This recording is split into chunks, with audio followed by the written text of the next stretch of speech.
You are watching the Big East Digital Network, presented by Invesco QQQ, official ETF of the Big East Conference.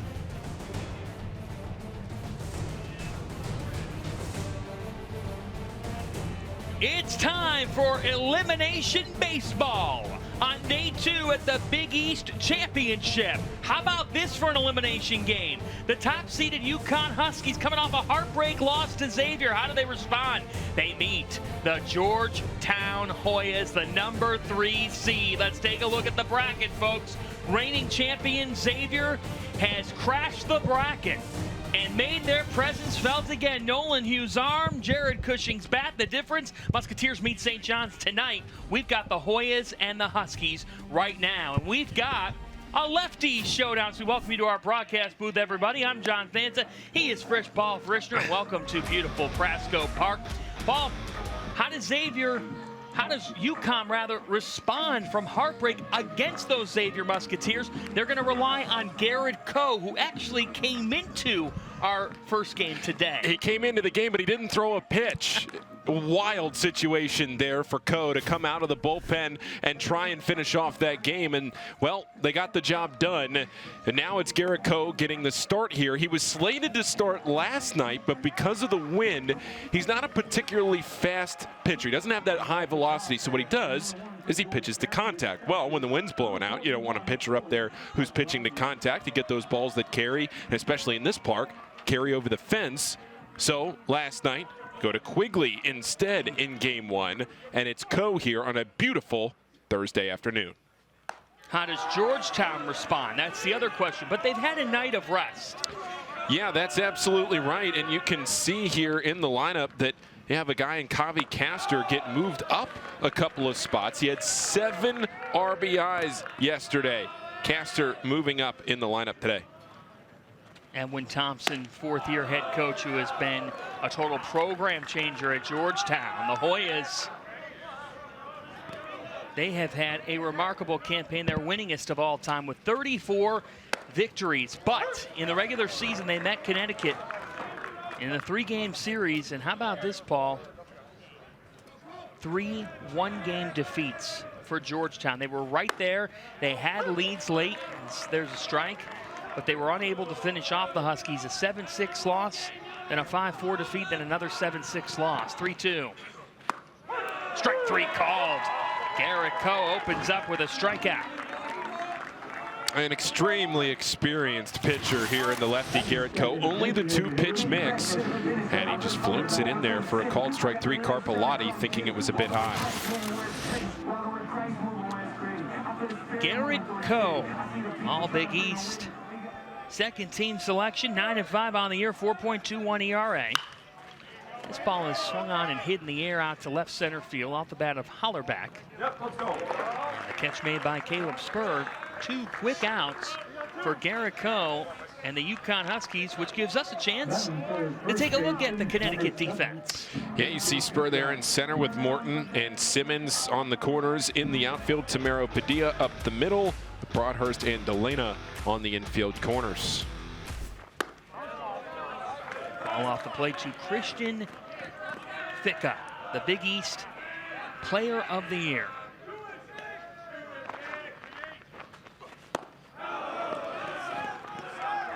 Yeah, Coe with the fastball and the change. Upper 80s on the fastball. Ficca fouls that off. Christian, the 2nd player in Georgetown history to earn the conference's Player of the Year award. And just the 5th individual to capture a major Big East postseason award.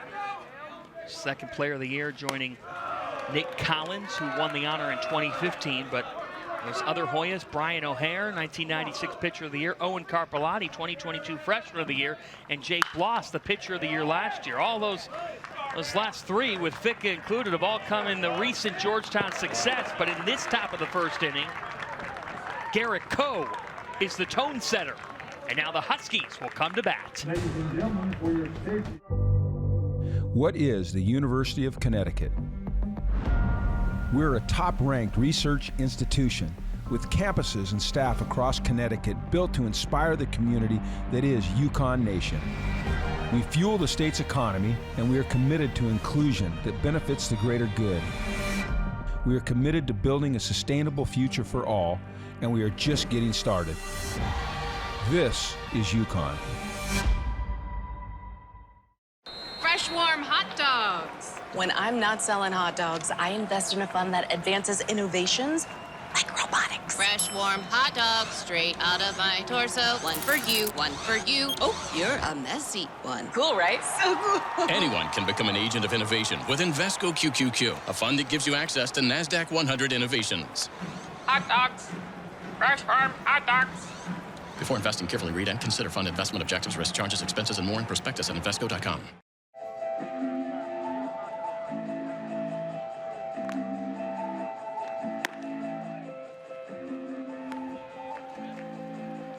Can the UConn lineup get going after just a 2-run performance against the Xavier Musketeers in that 3-2 11-inning loss? Huskies had golden opportunities, Paul, but they were unable to cash in. Yeah, no doubt. The golden opportunities is a good way to put it. You leave runners on base there in the 9th inning. You have a couple of runners on base in the 11th inning, but you can't cash in. And now you see basically the same lineup. Broadhurst there in the 3 spot, then Morton, Padilla, Delana, Minnick, Garbowski.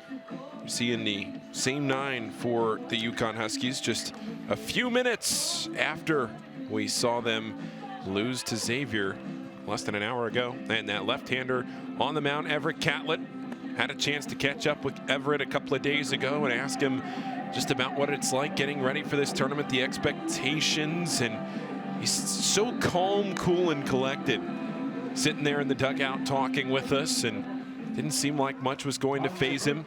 Now he gets to start in game 2 of the tournament in a spot where your team needs you the most, because a win and move on, lose and go home. The first game of the tournament, so important because the winner is just 2 wins away from a Big East title. The loser, of course, 4 wins away from a Big East title. But you see Catlett there.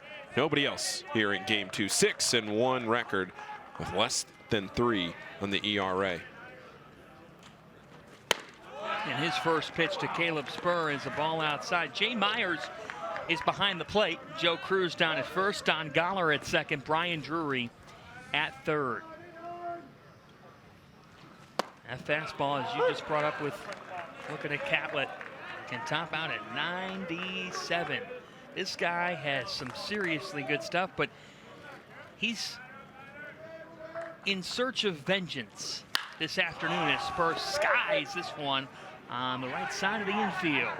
Communication and catch made by the second baseman Josh Rolling for out number 1.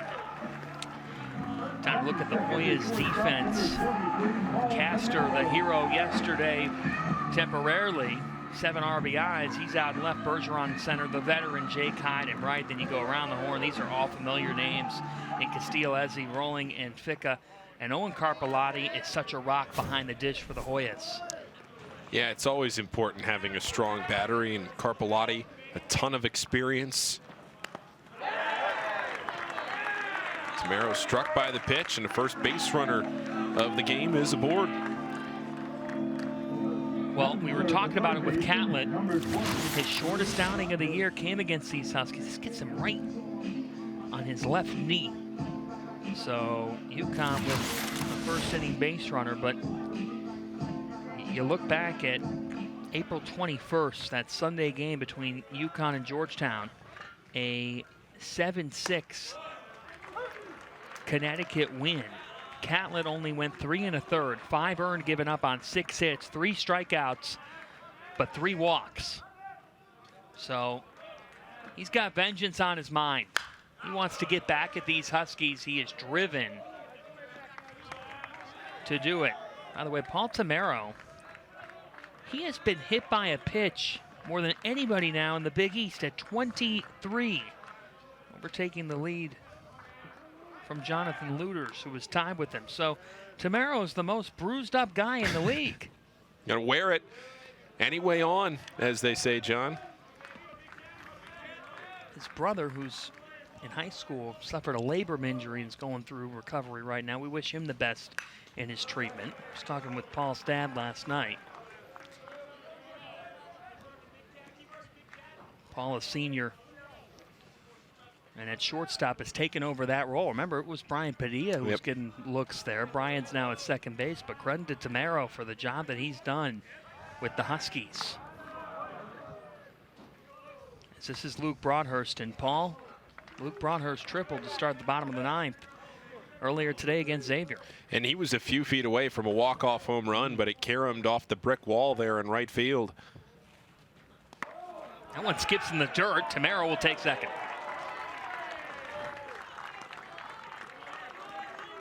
And it's interesting listening to Coach Penders talk to his team a couple of days ago at the practice. He brought everybody over, and we were waiting around before the media session trying to talk to some of the players, and he was giving one last instructional piece of advice to his team, and he was going through to the entire squad talking about the outfield and how hard these walls can play and the balls can carry them.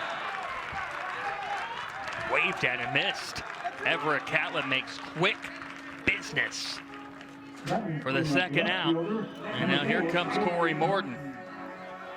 But yeah, just to finish that point up, you look all the way around and you see the padding, soft for the players to run into, but if you hit it hard off those walls, it can bounce real hard back into the field of play, and especially that brick out in right field. That's exactly what happened, but Broadhurst was stranded at third.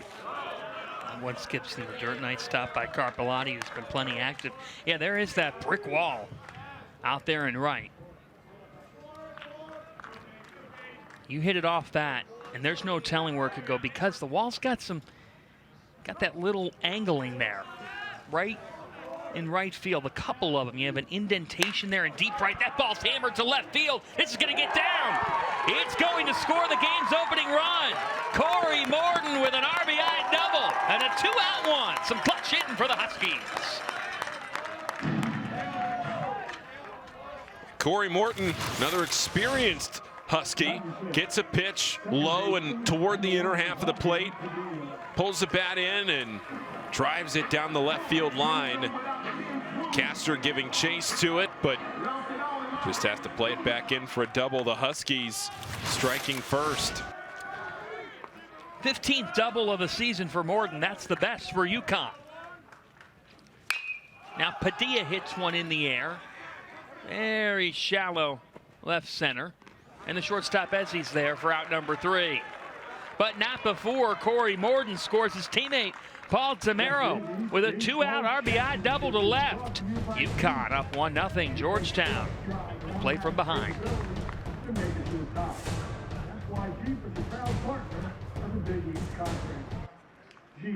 There's only one.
Welcome back to the Big East baseball tournament. Well, Georgetown head coach Edwin Thompson acknowledged the fact that his team is a 3 seed, trying to knock off the 1 seed. He said, "We know who we are, but this is our game to win."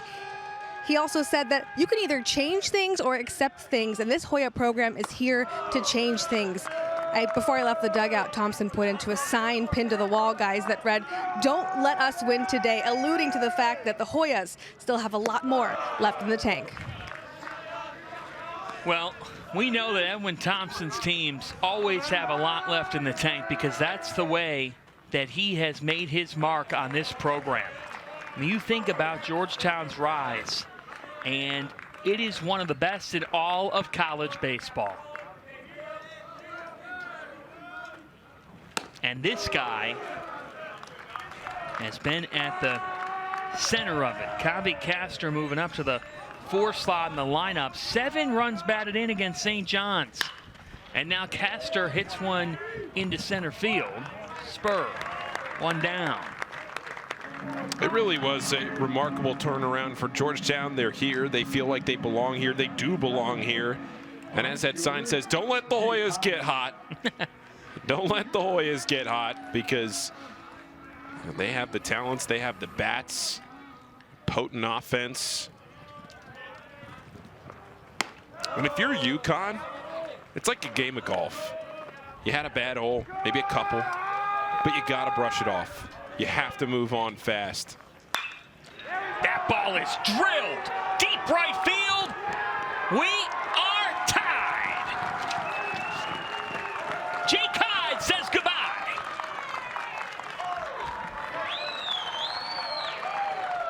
Home run number 12 for the senior. We were talking on yesterday's broadcast when Jake Hyde was at the plate how many times over the last couple of years we've seen Hyde go deep to right field. He can pull that baseball, whether it's into the stands and right, over the scoreboard. That has become a trademark of the Big East tournament. Hyde going deep, this time to tie the game.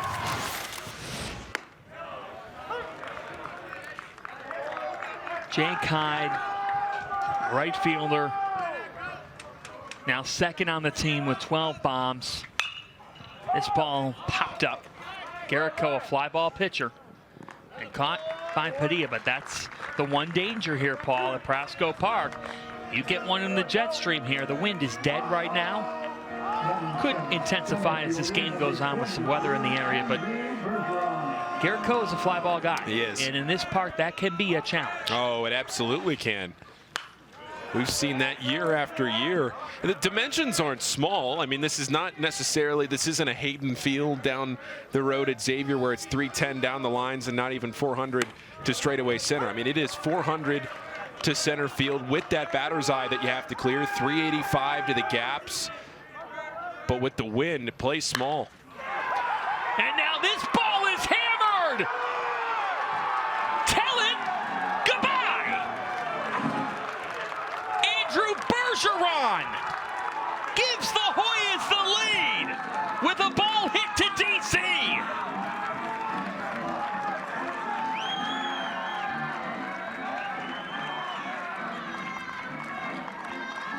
Well, John, what was I saying just now? They can play small.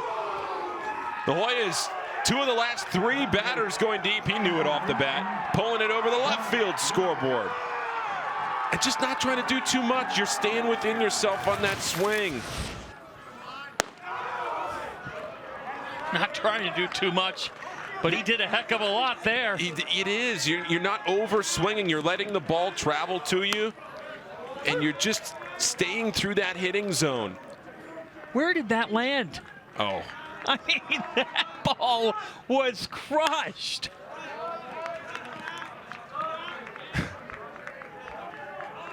To the Washington Monument. Still carrying. I mean, holy smokes. 1-2 pitch.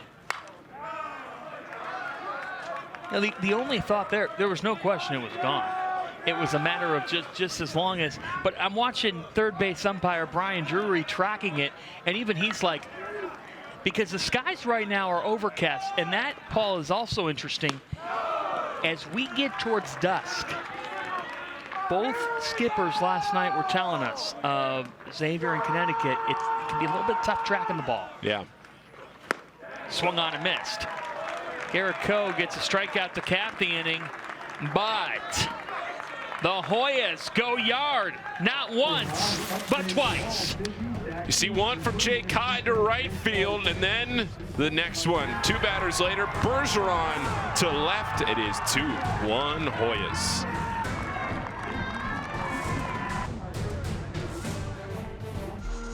In the world of athletes, where every move counts, setbacks can feel like a mountain to climb.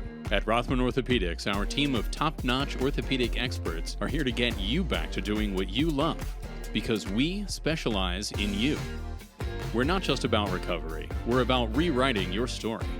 With specialized physicians and unwavering support, we help you rise above adversity. Rothman Orthopedics, the official orthopedic provider of athletes. This is Georgetown, a place of passion and hard work. To be a Hoya, it takes your all. Mind, heart, a pursuit for excellence. We seek out the best in one another and ourselves. Determined to learn. Determined to succeed. Determined to have an impact on and off the field. A calling to reach higher than you ever thought possible. Working as hard in the classroom as we do in the weight room. A community rooted in Jesuit tradition. DC is our training ground. The world is our arena. Together, we are stronger. We are Georgetown.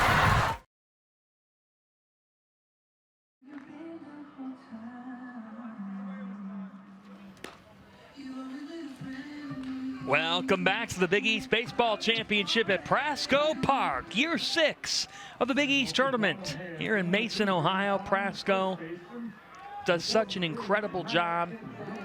The amount of pride that they have in hosting this event is easy to see, and it is always a joy for us to be at this ballpark and call it home to kick off our summer. They do an unbelievable job. And it really is a thrill to be here every single year because it's a first-class tournament, first-class facility, and the best of the best people, Phil Arrington and his entire team, Patrick O'Donnell and company, they deserve a hat tip and applause for how they host the Big East every single year. Where else would you rather be? Nowhere than Prasco this weekend on Memorial Day. No stone left unturned. Happy summer, Paul. Same to you, John. Beautiful weather right now. Maddox Delana leads off the second, so now how does Connecticut bounce back? After 2 solo shots for Georgetown, one that has not landed yet off the bat of Andrew Bergeron. Meanwhile, the ice cream truck, Mobile Cone USA. Are you a chocolate vanilla twist or the orange or I'm the shaved ice? orange twist, John. Swung on and missed. Delana strikes out. Catlett keeping that ball away from the bat of Delana, getting him to chase on a ball that would have been a ball. Low and away, Delana waving at it, and caught in between on that. And I went for an ice cream cone yesterday. Did you? Oh yeah, how many have you had? 0. 0? Yeah. I have refrained. That's the wrong answer. I got a Coke Zero here in the broadcast booth. I did have some kettle corn. Now that is a serious addition this year. Yes, it is. I saw Adam Giardino pound a bag before this game. Look at that. It's all free. Look at that. Kettle corn, big time. There it is. Look at that. Oh, yeah. It is really good. And so here's the thing on the kettle corn. Just to take. What makes that kettle corn fantastic, first off, it's homemade. Secondly, there's a perfect mix of sweet and salty in that particular batch. Those guys over there doing it know how to do it. Because sometimes if kettle corn's too sweet, I don't like it. I need a nice mix. Kind of like the Big East at Prasco Park. That's right. Well, people always say, do you start with the sweet and end with the salty, or vice versa? You can just do it all in one bag right there. Fresh pop kettle corn. You can't beat it. Get some today at Prasco Park. Free of charge. Even meet Paul Frischner. 1-2. Swung on and missed. Everett Catlett begins the second with back-to-back Ks. So he went low and away to Delana on the first strikeout. Now here with Minnick, he goes upstairs. Minnick frustrated on a pitch he felt was hittable. Might have been a little high. Charbowski now with 2 down, 3 straight retired. In there for a strike. Well, Everett Catlett, you can tell he's got revenge on his mind. The way that he's pitching, the way that he is coming to the plate right now, about 7-8 seconds between pitches. Little tapper hit to second, charging and making the play cleanly. Josh rolling for a 1-2-3, bottom of the second for Everett Catlett. the senior lefty. What is the University of Connecticut? We're a top-ranked research institution with campuses and staff across Connecticut built to inspire the community that is UConn Nation. We fuel the state's economy, and we are committed to inclusion that benefits the greater good. We are committed to building a sustainable future for all, and we are just getting started. This is UConn. In the world of athletes, where every move counts, setbacks can feel like a mountain to climb. At Rothman Orthopedics, our team of top-notch orthopedic experts are here to get you back to doing what you love, because we specialize in you. We're not just about recovery, we're about rewriting your story. With specialized physicians and unwavering support, we help you rise above adversity. Rothman Orthopedics, the official orthopedic provider of athletes.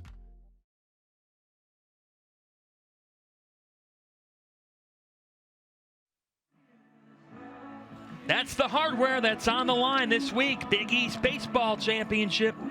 Georgetown 2, UConn 1, top of the third here at Prasco Park in Mason, and what has been a very nice afternoon. Temperatures in the 70s. Oh, there it is. The cone zone is on. Love it. John Fanta, Paul Frischner, Casey Standahar, and a chocolate twist is the way to go. Summertime in the air already in Ohio, and this is an elimination game, our first elimination game of this championship. And Paul, would you have guessed it would be UConn and Georgetown? No, quite simply, I would not have. For both of these teams to be here in the elimination game on Thursday, to me, it's shocking. And with what UConn, just not being able to drive in runs in the first game, but also look at UConn just not really getting a ton of base runners in game one, and then Georgetown on the flip side leaving a ton of runners on base. Georgetown left 12 men on base yesterday.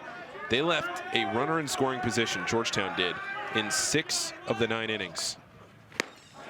Waved at and missed. Michael Eze goes down on strikes. Well, one time through the order, Garrett Coe has 3 strikeouts, and he's not a strikeout pitcher. He'll get a couple Ks here and there, but he's not a huge strikeout pitcher. I mean, 81, now 84 strikeouts on the season. It's more than Catlett in those 92 innings, but less than a strikeout an inning. And he's not going to overpower you, but he can miss bats. Well, Garrett Coe is the embodiment of UConn baseball. Yes. Jim Penders has young kids as the bat boys when they're at Elliott Ballpark in stores playing at home. And Penders, as this one's out of play, after every game will go up to the young kids, 6, 7 years old. Jim was the bat boy for his dad. Jim was a legendary high school coach. So Jim likes to have bat boys because he says his kids, the big kids, they want to be the little guys, and the little guys want to be like them when they grow up. And after every game, now this ball is hammered. Deep right field, ranging back and making the catch is Simmons for out number 1. Jimmy Penders says to the little boys, hey, who was your favorite? Who's your favorite player on our team? Or who'd you really love? And Penders said, 90% of the time, every little guy says, I love Garrett Coe, the big friendly giant. That's right. He's intimidating from the outside, 6'5", 6'6", 6'7", maybe. The beard, the gentle giant. This ball is skied to shallow right, and tracking it and making the catch, Maddox Delana for out number 3. 1, 2, 3 this time for Garrett Coe, but UConn down 1, middle of the third.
Welcome back to Prasco Park. Let's send it back to Casey Standahar, who appears to have a surprise. Well, guys, look what I secured, okay? I secured the bag. And when I say the bag, what I mean is the vanilla and orange swirl ice cream. This is fantastic. I'm not going to lie. I had one yesterday, too. Delicious. But I didn't think this through because if I try it on air, I've got to kind of wedge my mic here and give it a go. We got you. Yeah. This is versatility. Good maneuverability. It is so good, you guys. It's like when you were a kid and you had the orange dreamsicle popsicles. Oh yeah. It's just bringing me back to my younger days. There it is, right there. You can get it. Mobile Cone USA. Yeah. Casey, that sounds delightful. It really is. I might bring you guys up some. Ooh. That would be great.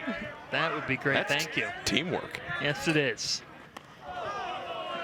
So, 2-1 Georgetown here. Bottom of the third. Hoyas have the lead off a pair of solo shots. Jake Hyde and Andrew Bergeron in the second inning. And by the way, with his last strikeout, Everett Catlett now has 82 on the season. Good for a tie for 7th for the most in a season in Georgetown baseball history. We're just watching history get shattered by the Hoyas these last couple of years. You think about it, Paul, when we were talking about those award winners, Carpellotti when he won the freshman, Bloss when he won the pitcher, Ficca with the player of the year. They've won 5 Big East major awards all time. 3 of them have come in the last 3 seasons. It's a program builder, and Edwin Thompson. That's hammered right back up the middle for a leadoff single for T.C. Simmons, who is in there for Jake Studley, who's still out with an illness.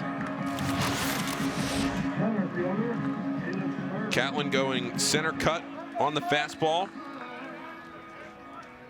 Good piece of hitting from Simmons on a line drive.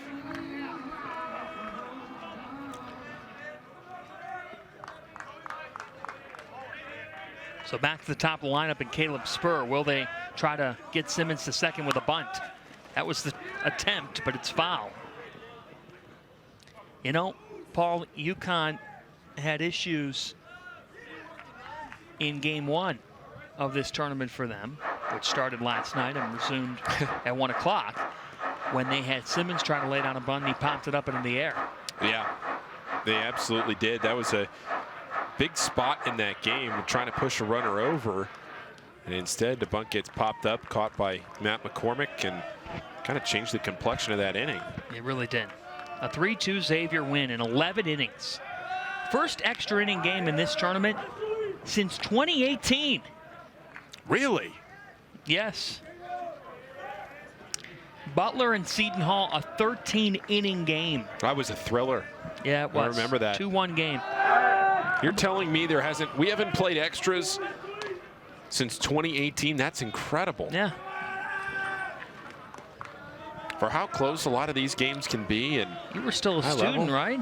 I was a junior. That was my first tournament here. Smash to third, off the glove of Castillo. Everybody's safe. That was hard hit. How do you rule it? I think that it was a hit. I'm going to probably say that's a hit, but the speed, backhand, you could go either way there. I think they went with a hit. But I'll tell you one thing, Castillo will tell you that's a play he should make. Yep, and a play that he's become accustomed to making. Yeah, they did give him a hit there. So now will they play some small ball? Corners are in. Tamaro at the dish. Will he bunt?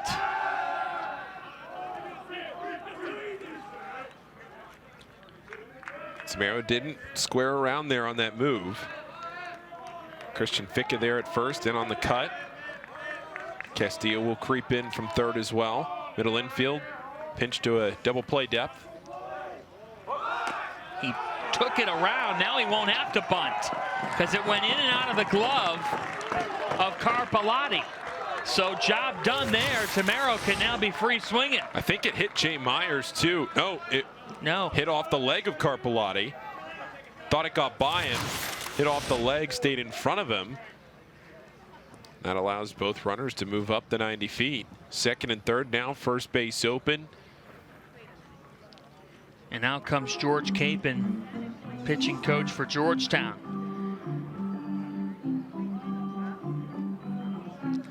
George Capon spent 3 years as a member of the coaching staff at his alma mater, Holy Cross, before coming over with Edwin Thompson to Georgetown. Capon was a standout reliever for the Crusaders, James Green's alma mater.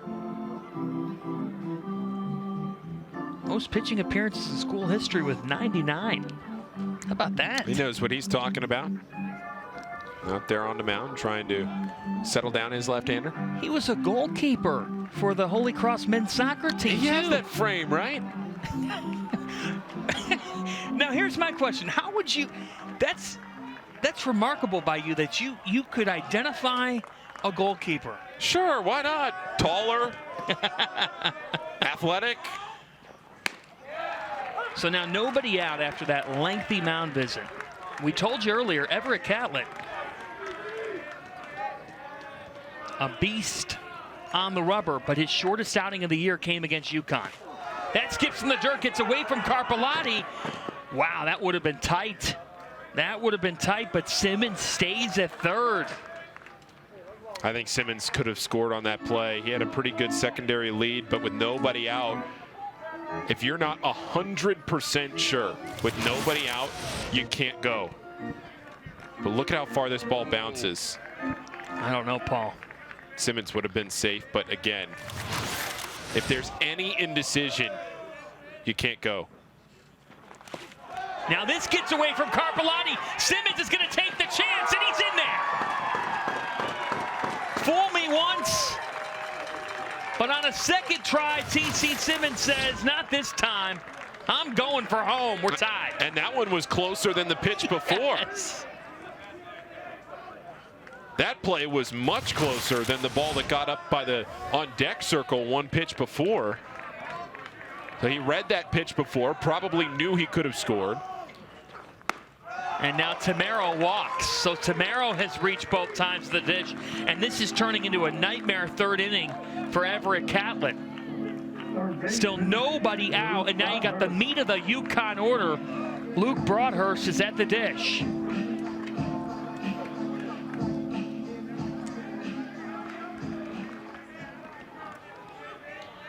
Luke Broadhurst, Division III national champion, started at UConn, ended up transferring away. Jim Penders told him, look, you might have to go somewhere else to then get your shot back here. He's one of the best stories in the league. It really is, to be able to have that tenacity to then come back and do this. Smashes that foul. Yeah, it takes a lot. It takes a lot when you get told you can't make it somewhere, and then you keep striving for that. And he led Eastern Connecticut to a D3 national title. 4th-team D3 baseball All-American, LEC Player of the Year. Multiple times that he won that honor, and then transferred back from Eastern Connecticut State. Now they had a pitch out on. They go back to first. It's not in time. But they put that on to try to get Tamero.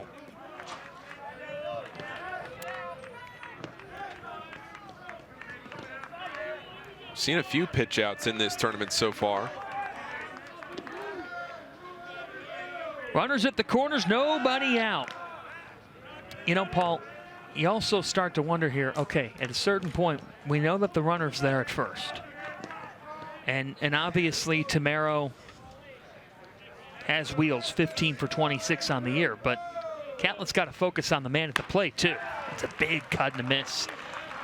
And there's 2 strikes on Broadhurst because there's nobody out. And are you not in a position where maybe if you could get a ground ball, just turn 2, you'll trade it because Georgetown's not done scoring. No, not in this park. Another throw to first. But you saw in that last swing, Broadhurst a bit behind on that pitch from Catlett. Yep. So it makes you wonder, does Catlett go back to it, or you change it up here in a 1-2 count with it in your favor? Throwing the heater, Ricky. He's taken off from first. Now this ball's driven in the air out towards right center field. It is caught, but it will score Spur. So a sac fly as Luke Broadhurst does his job. There's one away.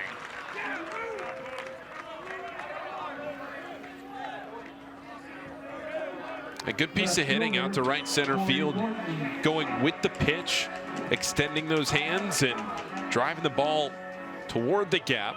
But Bergeron closed strong. Look, if you can roll a double play here after the situation you had with nobody out, they are very concerned about Tamero at first base for good reason. As you said, John, he's a high rate of stolen bases this year, 15. He's third in this starting lineup for UConn.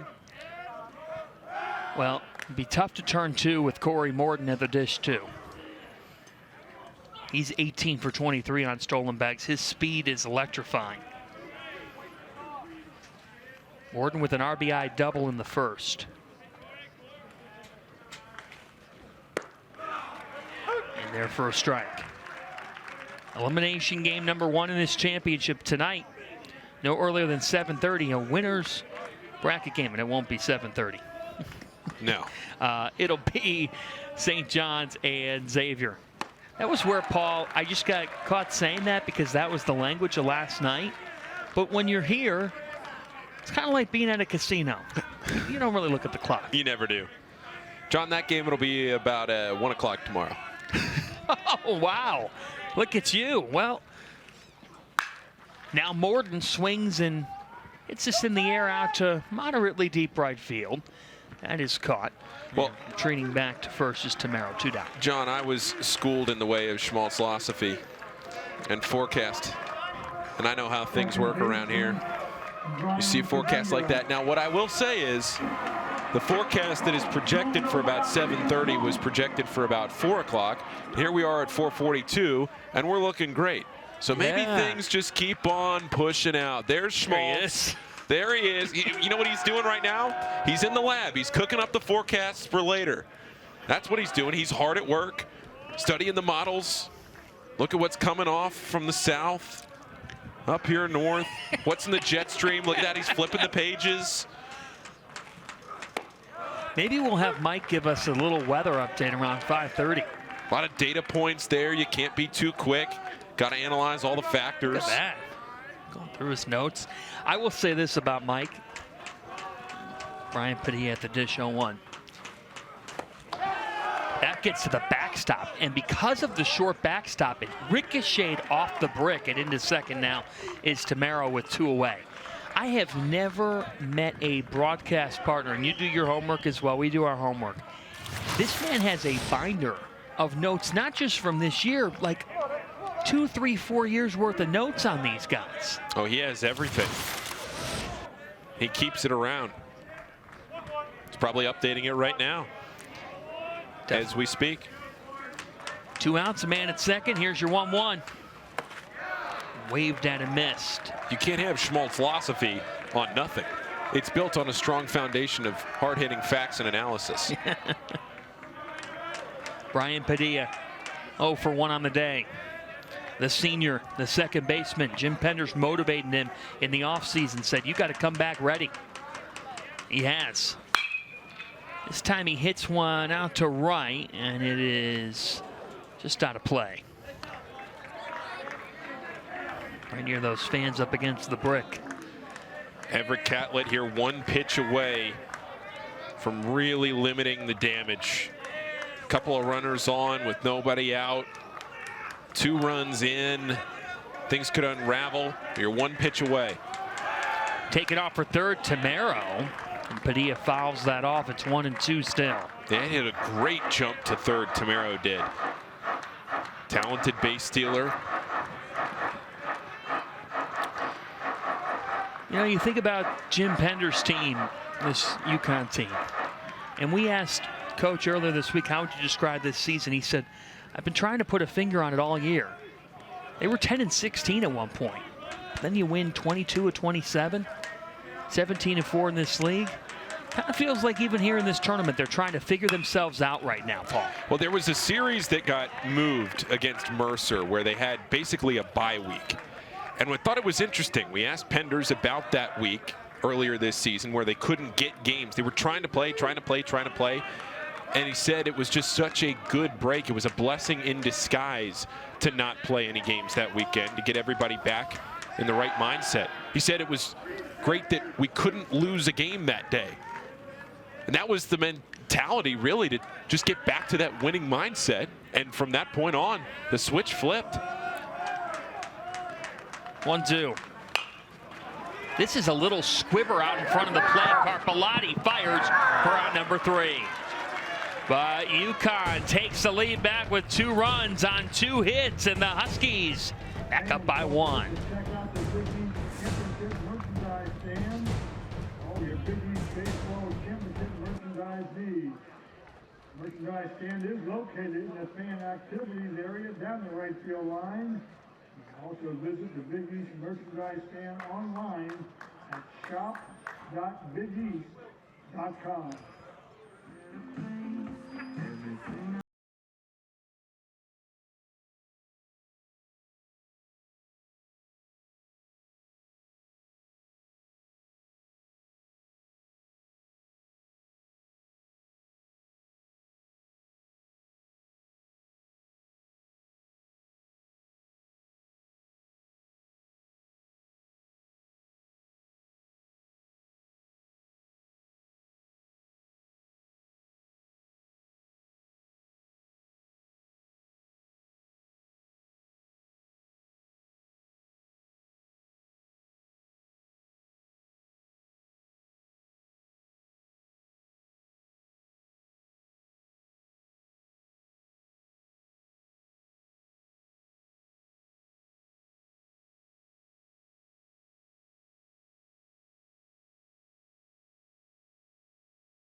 Top of the 4th for Georgetown, first baseman Christian Pickett. Let's take a look at the All Big East first team. A league-leading 4 UConn Huskies on this first team. We have not seen Ian Cook or Brady Atham. But take a look at Georgetown, folks. This stat is unbelievable.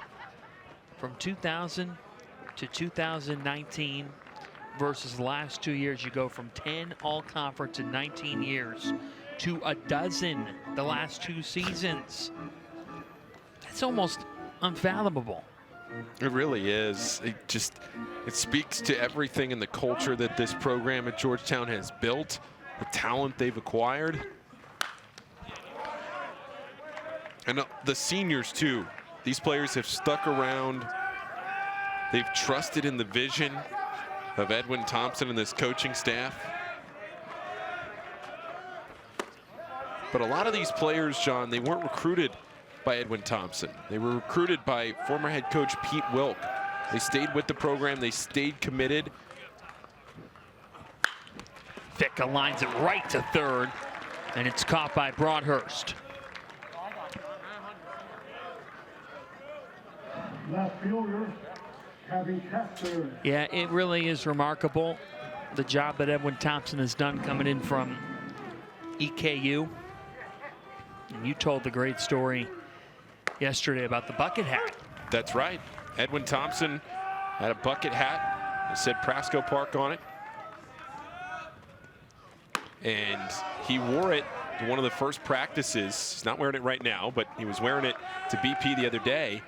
And he wore it to one of the first practices when he took over at Georgetown. He had worn it here. He was given it by the Prasco staff when he was the head coach at EKU. Back 5-6 years ago, whenever it was, before he was the head coach at Georgetown. Wore it to one of the first practices, and he said, fellas, do you know what this is? They said, Prasco Park, and he said, this is the goal at the end of the season. And he still wears the same bucket hat. 2-1 pitch to Kavi Castor. This guy had a heck of a day yesterday. 3-run shot that tied it, and then a grand slam.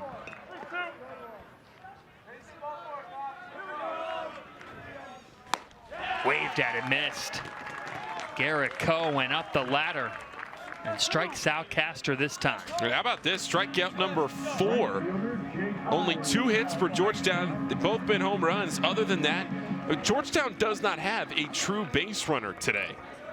There are only 2 base runners for home runs. They have not had a man on first today. And now this ball is drilled out to deep right center field. That is off of the glove of the UConn right fielder Simmons, and into second, right on cue. Jake Hyde is the first base runner, and it's Jake Hyde's afternoon. A home run and a double, and you're right, John. You speak it into existence. A double into the gap. TC Simmons giving it a good read and a nice effort, but off his glove. And Hyde into second as the tying run. And now here is the senior third baseman, Marco Castillo. Typically when somebody thinks they should have a ground ball, like Castillo did a little bit ago on that grounder to third, then the next time they come up to the plate, they do something in revenge. They do something angry. Can Castillo maybe deliver one of those knocks here and tie this game? A little bit inside. That's how the sport of baseball is, John. It always presents you another opportunity. You always have that chance again at the plate to go up and make up for it. Hyde at second, the 1-0.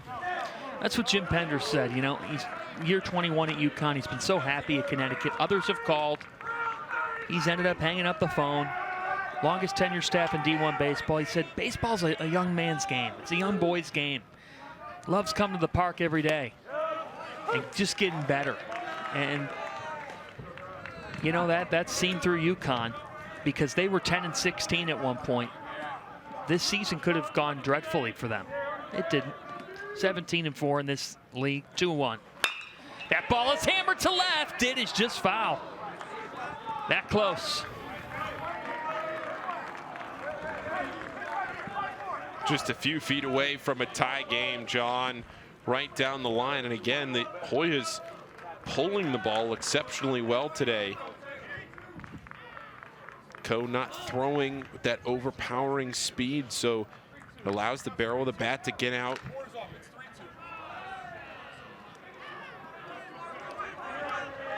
Full count here. 2-2. A line drive and a base hit into left. Rounding third is Jake Hyde. He will score. We're tied. Castillo does deliver.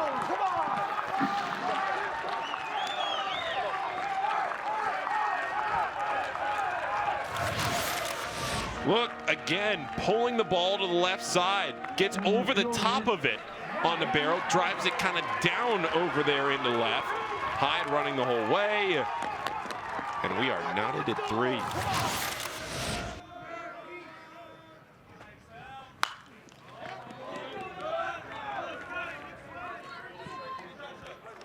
Which brings up Andrew Bergeron, and Paul back in the second. He absolutely walloped his 4th home run of the season, and I mean walloped. There was a no-doubter to left field.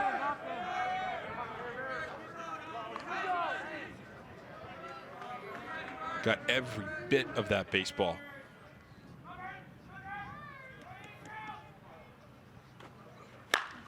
Now this ball is flared out to left, just foul. That is almost the exact same thing that Castillo did.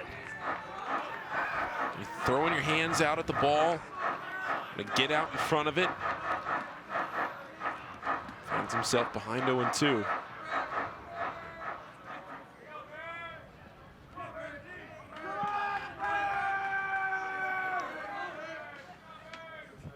A little bit off the plate.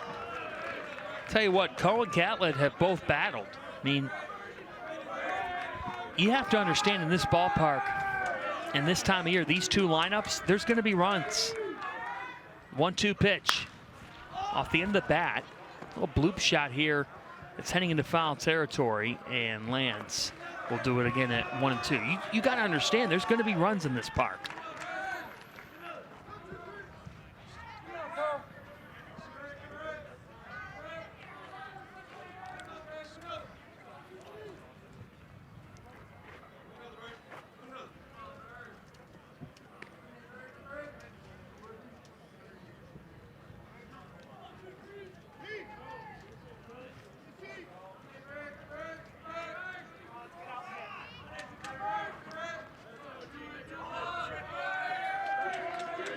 Hyde with the double. He's 20th on the season. That moved him to 4th most doubles in a season in program history. Coming around to score. And this Georgetown team just keeps on chipping away. Now tied at 3. And they keep on swinging away, but that's why when you look at the Big East and this year in this league and you look up the top offenses in this league, the Hoyas were at the top of that list.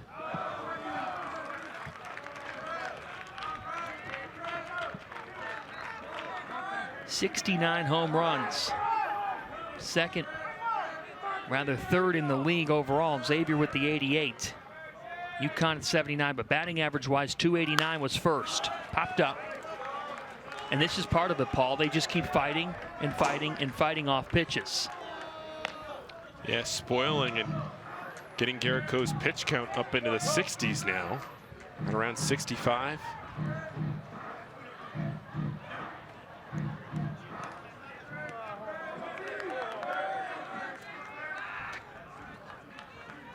Jay Myers pausing things for a moment. Big pitch coming here. Huge. Runner's going to have a head start, just as he did the last pitch. Castillo off first. 3-2. Foul back to us. This has been a terrific at-bat by Andrew Bergeron. He is just battling. Not only that, he's making Castillo tired there at first base. Yeah, he is working Castillo. You can see him there grinning how many times he's going to have to get this jump. Strike 3 called. Coe hit the inside corner to get the third out. 3-3, middle of the 4th.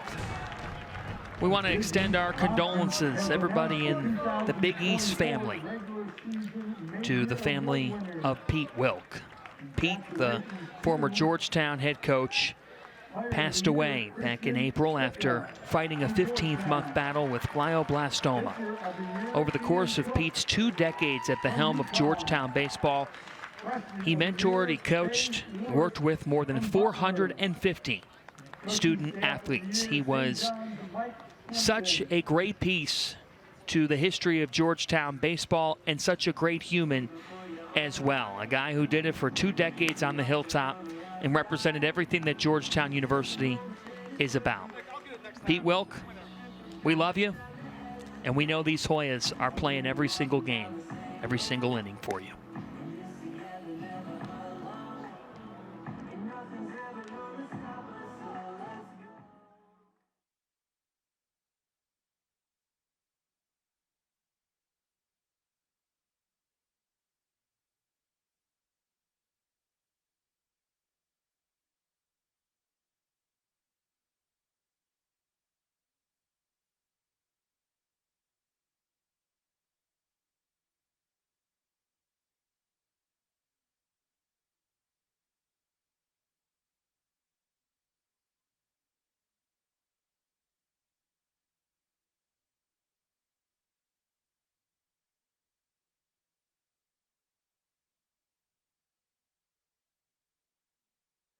Welcome back. Former head coach Pete Wilk for Georgetown was excited to come back and be honored at the Alumni Weekend Series against UConn earlier this season. Unfortunately, John, you mentioned he did pass away in April, a few weeks before that weekend, and he fought a 15th-month cancer battle. His legacy, though, continues on at Georgetown because of all the things that he did behind the scenes to help this program grow. Coach Thompson said Pete Wilk always wanted to help out with the program, even after he stepped down as head coach. And when Thompson got to Georgetown and realized what great student athletes, alumni, coaches were here, he thanked Coach Wilk for bringing these people in because Wilk recruited a lot of the senior class. Jake Hyde, Christian Ficca, Michael Eze, Andrew Bergeron, Carson Fry, all guys that Wilk brought in. So a lot to be thankful for to former head coach Pete Wilk. Yeah, that's really awesome, Casey, and powerful. And Pete's legacy lives on. It really does. We got to spend time with Pete when he was the head coach at Georgetown. He could not have been a kinder man. And it's brutal. Gone too soon. That is for sure. But Georgetown remembering him every single day and wearing his initials. That is really powerful stuff. And it's also really cool to see Edwin Thompson, who took over for Pete, and how much he thinks highly of Pete and thought highly of Pete and what he had built here at Georgetown before Pete had begun his battle, and that continually, you can feel it. Edwin took on the job, and Paul, let's be real, because we both cover college sports and a lot of different angles within it. When a coaching change is made with a program, folks, there are sometimes dynamics when a coach takes over versus alums who played for a different coach. Edwin Thompson kept that alumni base and actually even strengthened it. It wasn't just like, I'm going to bring in my kids and we're going to do it this way. A lot of the seniors that are here on this Georgetown team, he didn't recruit. No, and I think that goes back to exactly what Casey said, that Coach Thompson called Coach Wilk early on into his season in the first year and said, I want to thank you, Coach Wilk, for recruiting the types of players that I know I'm going to be able to build this program around. And look at where we are here 4 years later, after a first season that by any standard was not up to the standard. And now here you are with expectations, postseason expectations. Hit off the end of the bat into shallow right field. This is going to drop. It's a one-out single for the suddenly hot Tyler Minnick. Yeah, Tyler Minnick with a home run in that Xavier game, and now here 1 for 2 today with a bloop single into right field. No man's land there behind first base. You look at the RPI, John.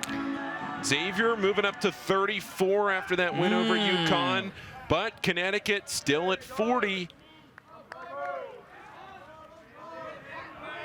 Then, of course, you have St. John's mixing it around at 55. They moved up 8 spots. There it is. I mean, that's something. St. John's with a nice move off the win over Georgetown. That's the thing. These top 4, this is the best top 4. The best 4 in a Big East tournament that we've seen since realignment. Minnick, this is a perfect hit and run. Garbowski got that off the perfect part of the bat. And you send Ezzy to second base trying to get Minnick, and now there's Huskies at the corners. This is as good as fundamentals gets. Could not possibly have been executed better, because otherwise that's a tailor-made double play. And instead, a jam shot into left puts runners on the corners with 1 out.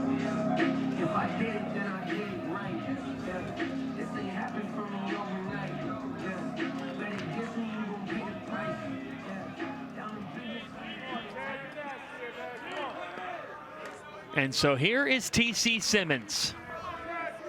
Lefty on lefty. Put the bunt sign out. He did not go. And Catlett, just like that again, Paul, after he got that first out, finds himself in another tough situation here. All Big East first team selection. And this is a guy that you want to get, because if you don't get him, you go back to the top of the lineup. Now, Simmons singled and came around to score in the last inning. Part of a 2-run third for Connecticut. There's a nice heater in there for a strike. Working the outside part of the plate with a fastball. Middle infield still playing up the middle in case of a double play. But a lot of room on the right side for a left-handed hitter to pull something. Squared to bunt, took it back, it's a ball.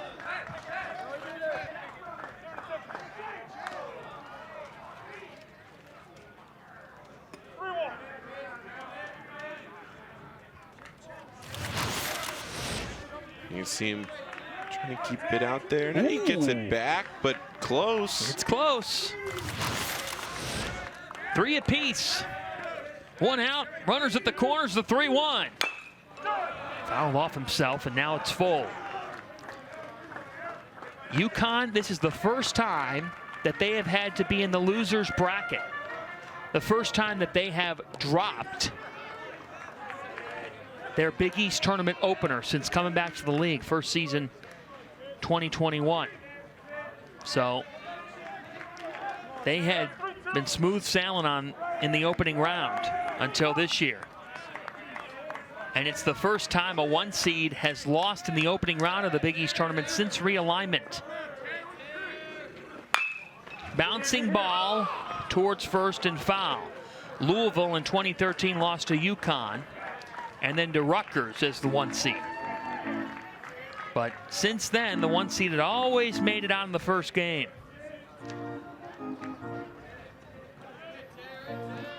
Pretty crazy. We saw UConn force a Game 7 last year, but then Jack Hausinger said enough is enough. We've seen the Game 7 get forced a couple of times. We have. And there's a walk.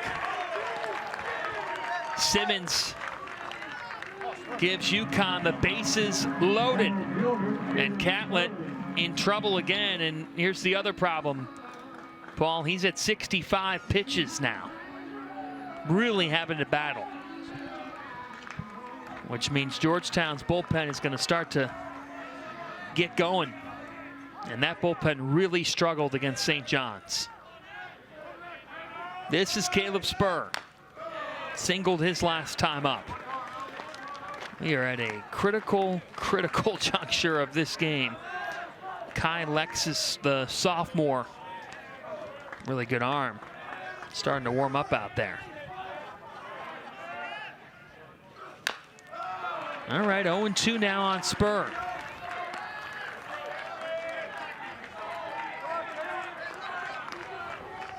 Caleb Spur, a guy who took over for David Smith out in center field in this leadoff spot. Just an ideal leadoff hitter in this lineup. Why? Because he battles. Now he'll have to battle back.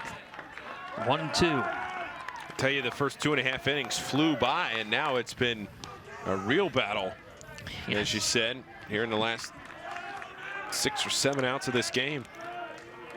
Bases loaded, 1 out here in the 4th. Caleb Spur swings and misses. Everett Catlett, a big K. His 4th strikeout, and again, an unhittable pitch. An unhittable pitch, low and away.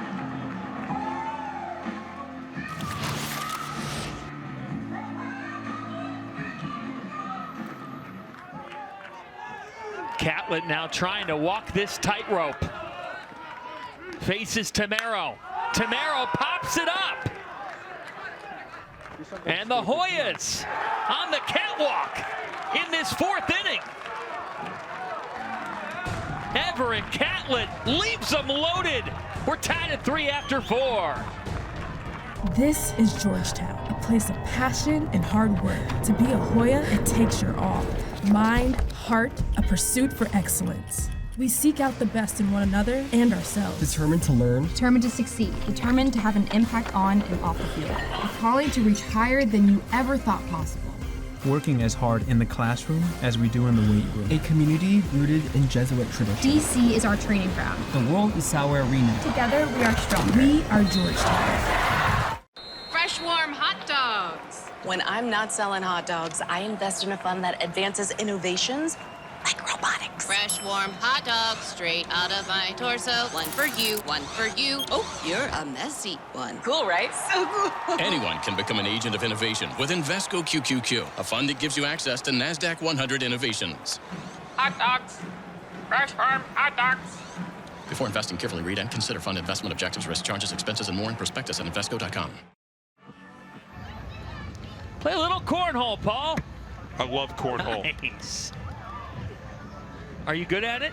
Yeah. John, I don't like to brag, but if I'm going to pat myself on the back, I'll go beat you at cornhole right now. Wow. Hey guys, do you call it cornhole or bags? Because depending on where you're at in the Midwest, in Chicago or here in Ohio, people call it different things. Casey, what are bags? They call it bigs. They call it bigs. Now, what is that? It's cornhole. cornhole. I agree, it's cornhole. I'm from Ohio, Okay, but I'm good. just saying. Some people are like, when you say cornhole, they're like, "What are you talking about?" No, cornhole. Well, I'm from Ohio, and we call it cornhole up in Cleveland. Yeah, that's right. Well, when you go to Chicago, they say bigs, like that. Well, they're wrong. Casey, I say this in the nicest way that I can mean it, because A team from Chicago just crashed and burned my hopes in 2016 of a world championship on the diamond. The same city that calls it bags, tell me when they win something of consequence again. That's fair. That's very fair, John. Casey, you were supposed to punch back there. Hey, look, I'm in a Defend weird your city, spot. Casey. I'm in a weird spot because I grew up a Cleveland fan too. Right. But then I moved to Chicago, and I couldn't pick another AL Central team to root for, so I couldn't pick the White Sox. Good. So then I had to root for the Cubs, and either way, it's a tough situation for me. Did you say you're from Cleveland? Youngstown, which is close to Cleveland. It's close enough. Some Youngstown folks have claimed the other team in the AFC North as their NFL team. Guess what? They are taken away from the state of Ohio, in my opinion.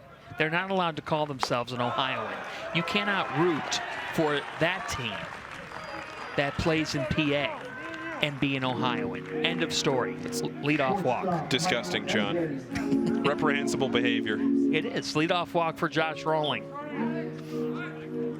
Our producer, Kevin Brelvin, is a big Packer fan.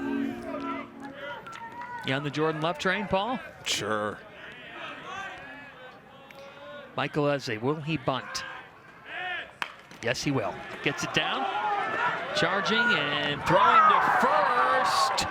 And that got very interesting. The third baseman, Broadhurst, with the throw. You had a little miscommunication here, Paul. Well, it was interesting for two reasons. One, the throw, but two, because Broadhurst was coming in. Nobody was covering third. Oh, that was real close. Very. That was very close. It'll be interesting to see on that note. I think he was out. We'll need to review this. It'll be interesting to see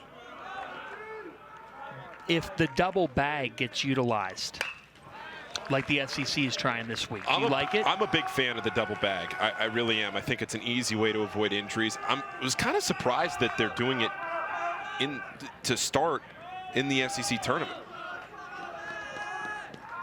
But I'm a big fan of it. The 0-1. Why is that? Well, I just think it's an easy way to eliminate injuries. Why were you surprised they're using it in the SEC tournament? Just to put it out there like that, I don't know. It's the end of the season. It's a little bit of an adjustment. Not huge, obviously, but a little bit. 2-1 here on Owen Carpellotti. In a 3-3 game with Rowling at second. So at the end of the day, Eze did his job. And now Coe's going to pause. Just the hopping around from Rowling made Coe think about it for an extra beat. 3-3 here in the fifth. Elimination game number 1 in this tournament. Loser goes home. UConn has an at-large resume. Georgetown needs to win to stay alive. Winner will meet the loser of St. John's and Xavier, which is later tonight at Prasco Park, weather permitting. Bouncing ball hit to first. That's an easy second out for Maddox Delano. To third is Rowling. We hope it's later tonight, John. We hope. What's the latest? Well, let's hop into the School of Schmaltz Meteorology. It's pushing back a little bit, but I see some green popping up. Well, that's been sort of the weird weather pattern. It's just been pop-up showers. A swing and a long drive to left off the bat of Hollerback, who gives the Hoyas the lead. Joe Hollerback from Cornell to Georgetown. And on the hilltop, he's found a home.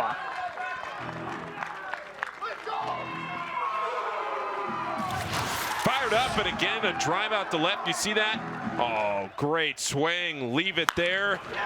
And depositing that ball a long way to left. All three of these Georgetown home runs, they have not squeaked over the fence. They have been bombs, no doubters off the bat.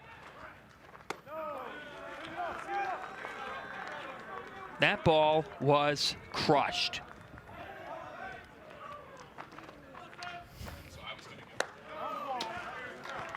Christian Ficca 0 for 2 on the day. And now Ficca hits it into right, but this will be an Adam ball. And Simmons makes the grab. What do you have for me, Paul? The karaoke? Where is it? Holler back. Holler back, girl. There it is. The drive to left.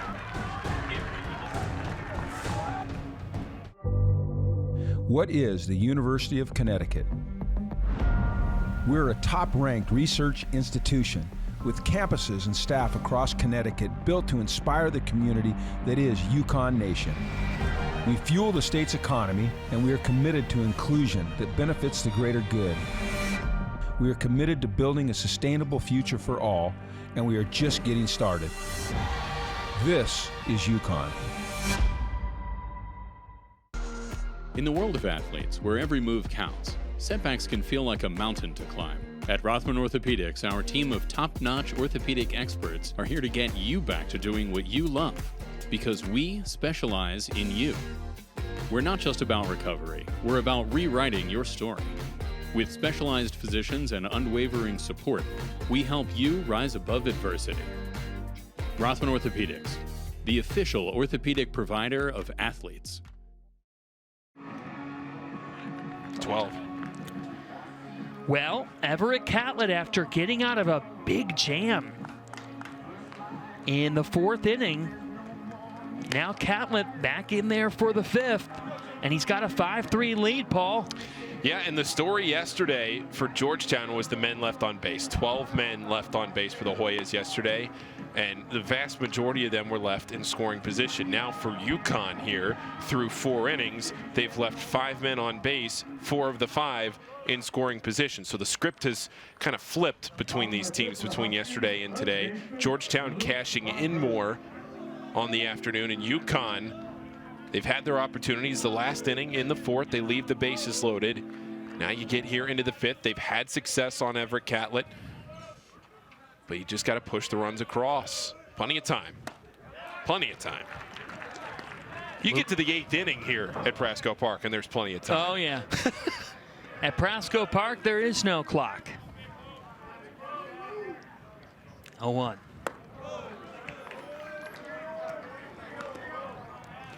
Luke Broadhurst, who tried his very, very best to get UConn to the winner's bracket. Bottom of the 9th, game 1 earlier today, the resumption of the 2nd game of this tournament, which started last night, resumed in the 6th earlier. And it was tied at 2 in the 6th. We got to the bottom of the 9th, Broadhurst against Xavier, with a drive out to right, a triple. And UConn could not bring him in.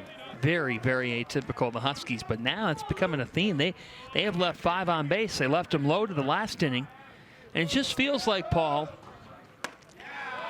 we've seen the long ball, right? We've seen a couple of unique situations to bring in some runs as well. You think about it with UConn. Corey Morton had the double, but then you had a wild pitch and a sac fly.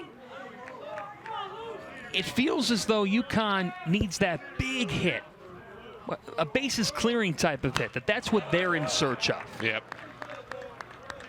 Yeah, and they've had the opportunities. Catlett now, the pitch count up above 70, creeping up toward 80 after this at-bat.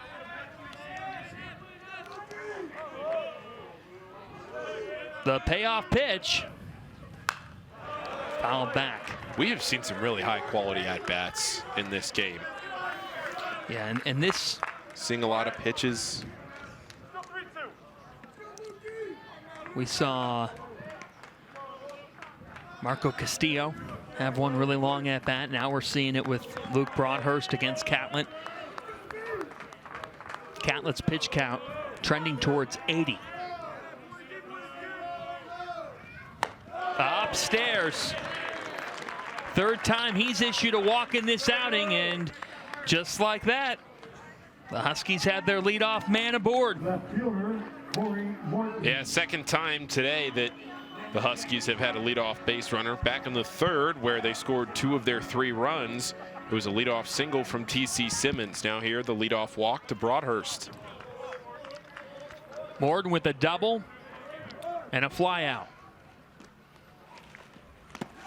Jim Penders, remember Corey Morton coming in as a freshman, and Penders said this guy athletically has scouts just oozing with excitement over him. He is just a great, great athlete.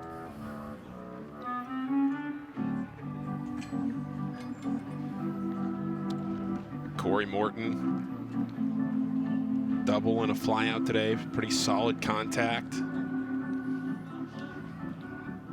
Padilla waiting, then Delana.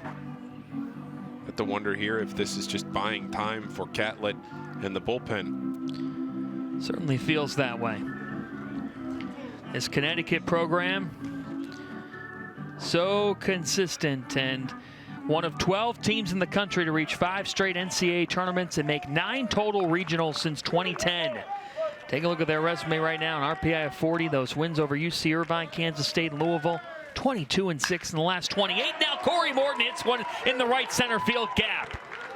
Hitting third is Broadhurst. Huskies at the corners and threatening again. So here's the situation. You have runners on the corners, nobody out, and a chance to score some runs. Runners on with less than 2 outs. But UConn needing to cash in. You started the inning talking about it, John.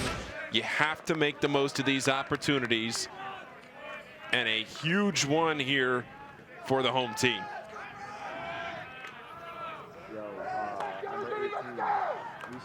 Absolutely. Corey Morton with that knock as well. It's up to 70 hits now on the year. He is inching closer and closer to 200 on his career. And now Padilla in the dirt, 1-0. Morton already in the top 25 in UConn history now in hits. Big spot here for Padilla, who is 0 for 2. Padilla bounces one to Catlett. Right here. Runner advances to second, gets the out at first, but still Connecticut trying to get that clutch hit with runners on. Yeah, 2 in scoring position here with less than 2 outs. And here is Maddox Delana. Delana on the season, hitting .241 with runners in scoring position, .280 with runners on board in general.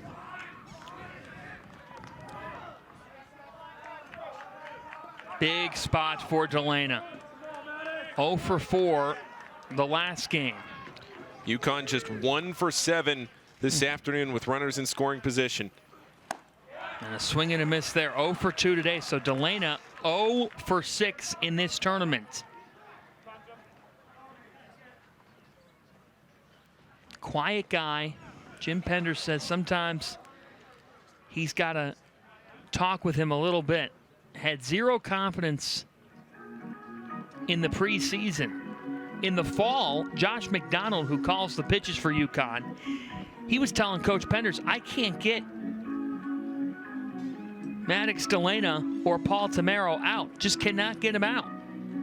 Great defensive first baseman.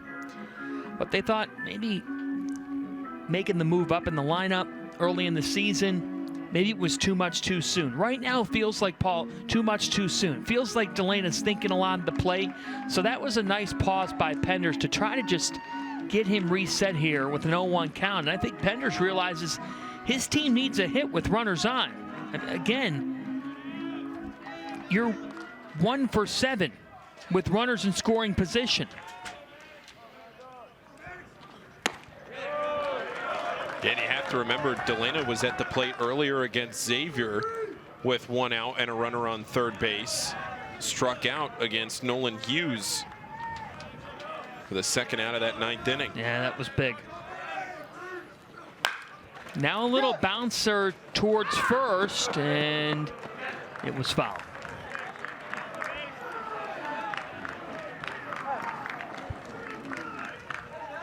That was right on the line.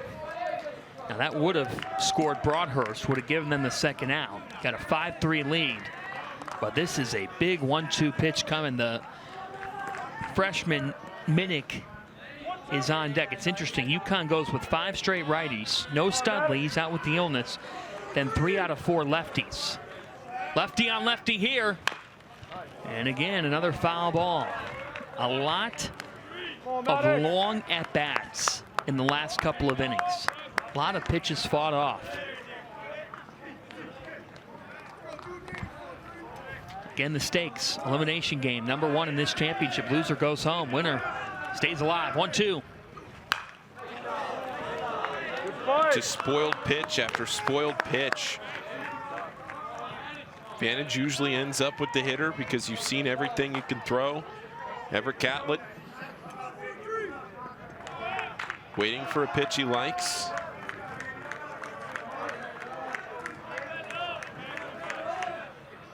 He's up towards 90 pitches.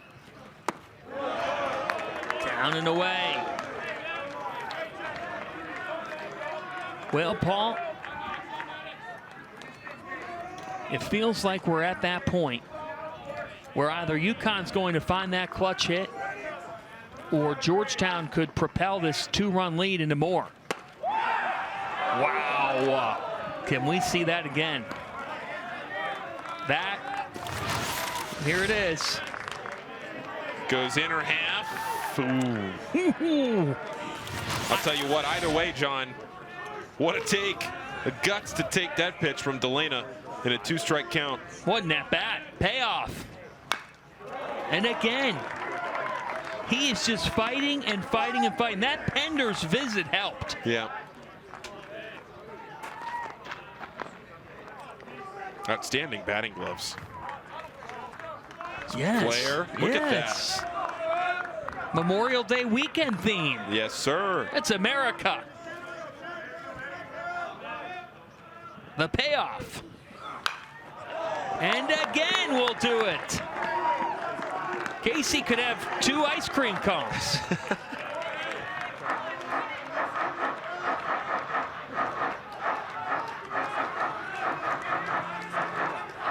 You stay calm and under control as the hitter in a situation like this. The payoff. Ball 4. Maddox Delana with as good of an at-bat that you'll see. They go low and away on a full count pitch.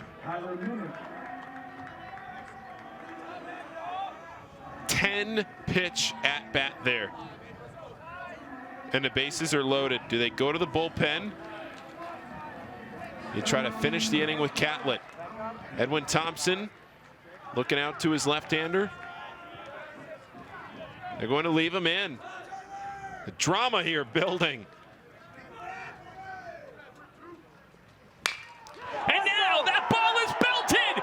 Tyler Minnick, the freshman, has done it again. Huskies lead.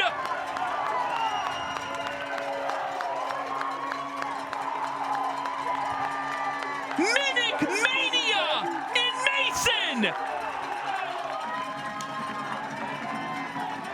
In Grand Slam fashion.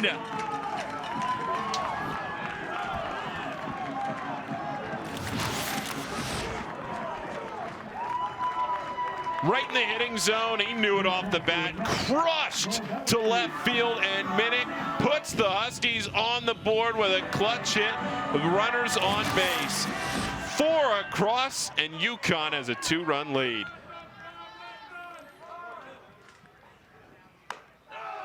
At a certain point, Paul, it felt like things were going to break one way or the other in this inning. Yeah, it just felt like UConn was due for a hit like that. They've been in the situation. You have too many talented hitters in that lineup. Eventually, you're going to run into one.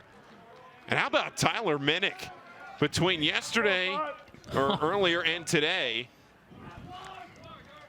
I mean, Tyler Minnick with the 2-run homer last night, effectively, and then today with this one. This is a guy who entered this tournament with 20 runs batted in on the entire season, and he has close to a third of that in less than 24 hours. 14 innings of baseball. How is that possible? Just a freshman. As Catlett makes quick business of Garbowski, but the damage is done. You know, it just now feels like it's going to be like yesterday, this game, with Georgetown and St. John's. It's kind of a spinning image. Back and forth they went, home run after home run, lead change after lead change in the back half of that game. Just ridiculous. As this is Simmons, who has reached both times he's been at the dish. How about this tournament overall so far? We're 2.5 games in. We're not even halfway done. Simmons skies one, left side and out of play. Yeah, it has been a really fantastic tournament. What do you have? I have a note from Mike Schmaltz. It says hashtag high drama, and that Tyler Minnick called his grand slam. Did he really? Well, that's what the note says. And in the school of Schmaltz philosophy, I don't doubt anything. I'm sure that he probably did. I mean, I don't think we would be handed fake news by Mike. Simmons bounces out, and you already can hear the Georgetown dugout. Hey, let's get back after it. Minnick madness, Paul. He knew it right when he hit it. Straight to Stores, where the big cap, young fella. Huskies back on top in a battle.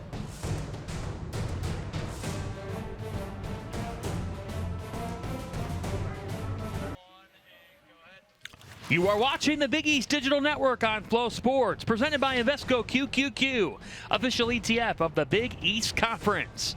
Year 6 of the Big East Baseball Championship at Prasco Park. It is a joy to be with all of you from Mason, Ohio. John Fansa, Paul Frischner, Casey Standahar, Mike Schmaltz, our entire crew. UConn 7, Georgetown 5, top of the 6th. Garrett Coe stays out there. This has been a slugfest of a game. It absolutely has. Now 12 hits in this game, 12 runs in this game. And I would imagine we are not close to done yet. Lefty on lefty here, a chopper. Coe leaps in the air, throws to first, and staying on the bag. Delana for out number 1. Yeah, tough play here for Coe. Leaps up and at the last second gets it, but then the throw over to first almost brings Delana off the bag. Danny Hurley likes those hops. I'll tell you what. Garrett Coe, he's got some height to him. He's got some build to him. It's like if Matt Stainbrook were a baseball player. That's right. And he was a track star, Stainbrook was. A shot put, I think. What do you think?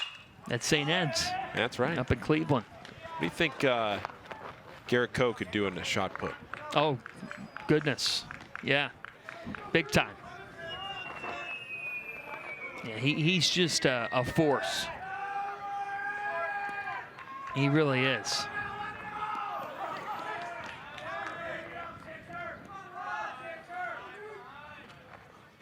That one outside.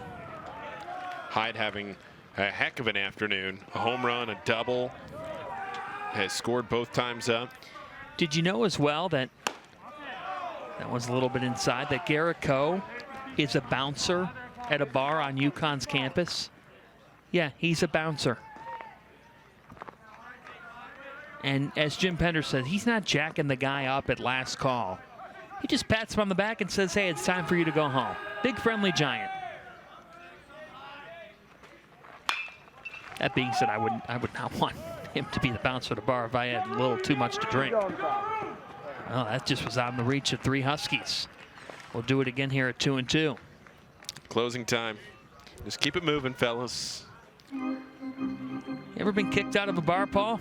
I have not. Have you? Yep. Guess we'll leave it at that. Yep. Yeah. Does that make me lame, John? No, Paul, it makes me lame. I'm the one who got thrown out. It was in New Jersey. Well, you were probably, what? Something crazy probably happened in a basketball game. Yeah, a little too much noise, too rambunctious. They thought you had too many drinks. You just had too much energy. Yeah. That's all. Long Island iced tea, my vice. 2-2. That hit him. Got a piece of Hyde. And with 1 out, Georgetown will bring the tying run to the plate. Was it DJ's or Parker House? Come on. It was neither one of those. All right. It was neither one of those. I think Jim Penders wants to check. I got to tell you, we're the 3rd game in this tournament. I don't know if I've ever seen so many debates on if a player leaned into a pitch. I know. But here's my thing with that. It was a 3-2 pitch, right? It was a ball. Like, even first off, I don't even think he leaned in. But secondly, one of the things, like on a 3-2 pitch, if it's not in the strike zone, it's going to be a ball anyways. Takes first, yeah, either way. Just as long as you're not purposely leaning into it. Yeah, you're taking your 90 feet. Yeah, it was neither one of those bars. Those bars, though, this weekend, DJ's Parker House, Bar Anticipation, the Osprey. Shout out to all the Jersey Shore bars. They're going to make a killing on Memorial Day weekend. You just have a standing invite at all of those places? The guest DJ? You know, like Shaq, DJ Diesel. What's yours? Marco Castilla, 2-1 pitch here. You can't tell me you don't have some sort of an alter ego. You can't tell me you don't. And you don't have to say it on the air, but I know you do. I dabble down the shore into a different land. I would love to see Fanta down the shore. What happens down the shore stays down the shore. I've already revealed too much. Now it's fun to go down there. It really is. Point Pleasant. My in-laws are in Brick. Oh, yeah. I've spent many a summer in Point Pleasant, John. Garrett Coe is having a battle here. Big East All-Tournament team last year. This is a guy who has just been so tough throughout his career. He earned the victory in the Big East Championship game 2 years ago with a season-high 4 shutout innings against Xavier. That was a dominant win for UConn in that game. No doubt win for the Huskies. Now here he is at close to 100 pitches. The top of the 6th inning, trying to finish this inning before they go to the bullpen. Paul, in 2021, he threw 3 innings with a career-high 5 strikeouts versus Xavier. I mean, all these Big East teams got to be thinking, how many more years eligibility does he have left? Wasn't on the 35-man roster in 2020. That one's fouled off. This has been another long at-bat for Castillo. The other thing, too, now with Coe going right around or above 100 pitches, depending on how long this at-bat goes. Probably not going to see him again the rest of this tournament. Ooh. And it goes right off the wrist of Carpellani. And now a flare into center field. That'll drop for a base hit. Marco Castillo with a fantastic all-pro at-bat. Yet again, you see so many pitches, and as I talk about, the more pitches you see, the more it kind of shades into the favor of the batter. And Castillo punching a ball into center field on the 8th pitch of the at-bat. Garrett Coe's day is done at exactly 100 pitches. 7-5, UConn still on top. Hey, we talked with Shotgun Spratling from D1 Baseball about the Huskies' consistency earlier this week, and here's what he had to say. What stands out to you the most about what Jim Penders continues to do with this program, and how do the Huskies do it in the Northeast? It's just they're hard-nosed, they're a gritty program. They find kids that, they've done a really good job the last couple of years of finding kids from lower ranks, from Division II, Ben Huber, from Division III, going and getting Caleb Spur this year. Guys that have Division III, they actually got 2 years of COVID, so they have extra years of eligibility. They've done a good job of going and finding some pieces there. They're actually not probably as talented high end as they have been in the past. There's no Reggie Crawford on this team. There's no George Springer on this team. They don't have those first top 5 round picks on this squad, but they put it together. They really struggled early in the season. They really struggled to figure out who was going to pitch for them on the mound. Who was going to fill what slots, who's going to, take those weekend rotation spots. And, they figured that out as the process of the season has gone along. And, they reset. They had a reset after coming back from the West Coast. They went over there a couple different times. It's not just that they were on the road. They were all the way across the country multiple times this season. And they figured it out going into conference play, kind of settled down the pitching spots, who was going to pitch where, what roles everyone was going to have, and they come on from there. Corey Morton has been really good for them all season, has just been a consistent force for them, and then Paul Tamaro at shortstop as well. And then some guys have come along that early in the season were banged up. Luke Broadhurst started the season banged up. You have Brian Padilla, who's been such a consistent force for them for 3 or 4 years now in the middle infield. He was banged up. Both those guys had hamate bone injuries early in the season. So they've gotten guys healthy, and they've really come on. And, you're seeing the potential of what they could be now later in the season. They put it all together, and they're playing their best baseball at the right time. Jack Sullivan comes on for Connecticut. A fastball, slider, changeup. He'll use the changeup for lefties. Against Georgetown, he pitched a third of an inning back on April 21st. He actually was the winning pitcher in that game. And a lot of his efforts have been some short relief. Yeah, he has faced Georgetown twice this season, that game on the 21st, and then in the first game of that series on the 19th as well. He threw 2/3 of an inning of scoreless baseball, did not allow a hit or a run in that one with a strikeout or those 2 outs, but he only threw 7 pitches, or rather 8 pitches and 15 pitches in those 2 outings. So not a ton of these Georgetown hitters have seen Jack Sullivan. No, and I kind of get the sense here, Paul, based on his season, it's been a lot of short relief type efforts. I mean, 15 appearances, 13 1/3 innings. So Jim Penders is trying to get him to get the Huskies out of this inning. They're not going to be able to do that. Bergeron hits the hole. And that'll score another run. Bergeron into second because the left fielder, Morton, took longer than normal to get to it. And so Hyde scores, and Bergeron's hot day continues. Yeah, I'm not sure what Morton was doing in left field. He just didn't throw the ball back into the infield. Hyde comes around third. Castillo goes to third, and Bergeron is into second. I'm not sure if Morton was caught up in between wanting to throw it to third to maybe try and get Castillo or what. But by not throwing it at all, now in a 7-6 game with 1 out, here is Josh Rowling. And I got to tell you, Paul, it's the 6th inning. There have been 13 runs scored. I'm not a betting man, but the way this is tracking, it feels like we're going to see at least 20 runs in this game. It does feel like that. I mean, the same question that we asked yesterday. And Jed Boyle, for St. John's, to his credit, ended up getting it done. But it's the question that we're asking today. Who out of these bullpens can get outs? 0-2.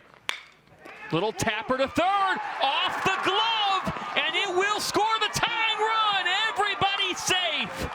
As Broadhurst makes the air. Castillo comes in. We're tied at 7. And how about Paul Tamero saving the day here potentially for UConn, coming over on the back coverage of third, so that kicks off of Broadhurst's glove. Then from second to third goes Bergeron.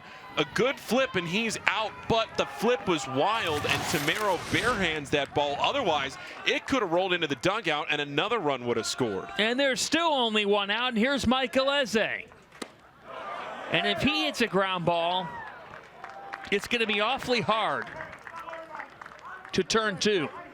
He's 9th in the country in stolen bases. He went. Joe Cruz down at first. Eze now looking to come up big.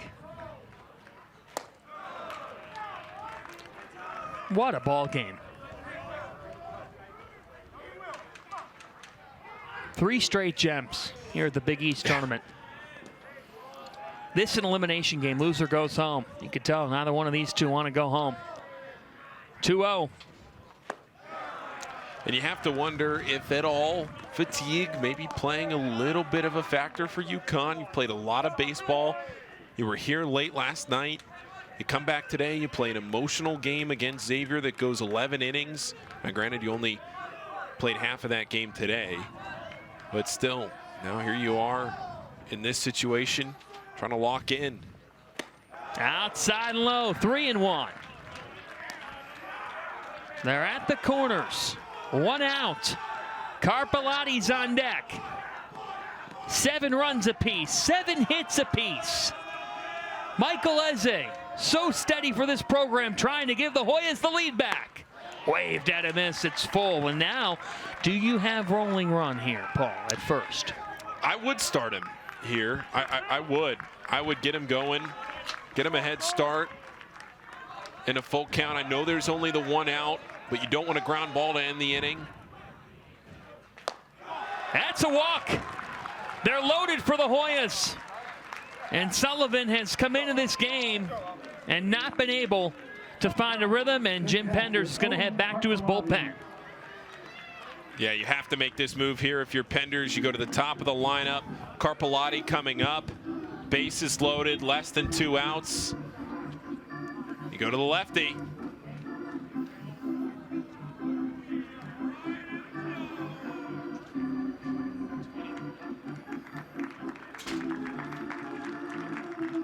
Fresh, warm hot dogs. When I'm not selling hot dogs, I invest in a fund that advances innovations like robotics. Fresh, warm hot dogs straight out of my torso. 1 for you, 1 for you. Oh, you're a messy one. Cool, right? So cool. Anyone can become an agent of innovation with Invesco QQQ, a fund that gives you access to NASDAQ 100 innovations. Hot dogs. Fresh farm hot dogs. Before investing, carefully read and consider fund investment objectives, risk, charges, expenses, and more in prospectus at Invesco.com. Jake Hyde blasted one to right center in the second inning to give Georgetown a tie, and then Andrew Bergeron gave him the lead, a homer to left. That made it 2-1. And a wild pitch in the bottom half of the third that brought in T.C. Simmons. Then a sacrifice fly off the bat of Luke Broadhurst, and UConn. They retook the lead, but Georgetown just comes right back. A single through the left side off the bat of Castillo. Then Joe Hollerback to left center with a 2-run shot. And the Hoyas, just like that, up 5-3. And then Tyler Minnick Mania, with a grand slam, his second homer of the tournament. 7-5 UConn heading into the 6th. And here we go. Andrew Bergeron doubling. Josh Rowling reaching on a fielding error that scores Castillo. Nice effort there by Tamero to barehand that, and that's where we stand at 7's up. 7 apiece. And UConn goes back to the bullpen to Gabe Van Eman. Yeah, not a stranger here. 50 innings over the course of the season. Has gone the distance, or gone a pretty good distance in outings this year. And you're seeing him with outings up toward 5, 6, 7 innings at one point. Through a 7-inning outing against Santa Barbara back in the early part of March. So Gabe Van Emmen comes in a big spot. Fastball, slider change, lefty, and Endicott transfer. And that ball is drilled. Foul. Caleb Spur, also an Endicott transfer. That is a pipeline that Jim Penders has.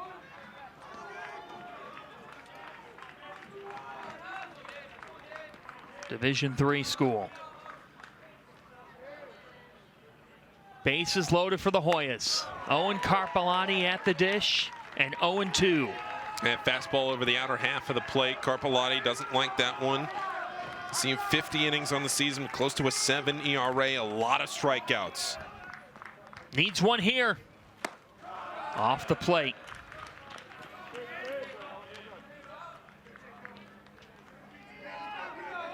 Gabe Van Emmen trying to work out of a bases loaded jam. Strike 3 called. Oh, that's a big K.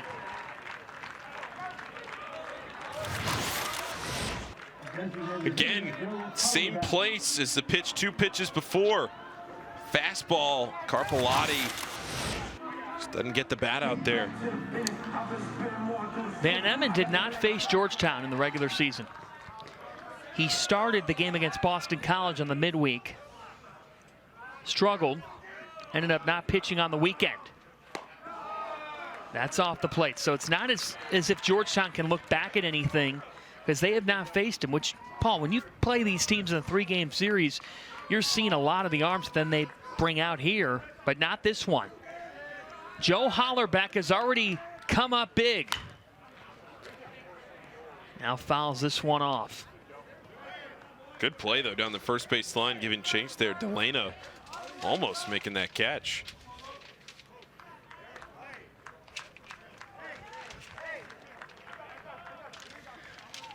Paul, I just caught a wasp in the press box. Was that an intruder? Did you just...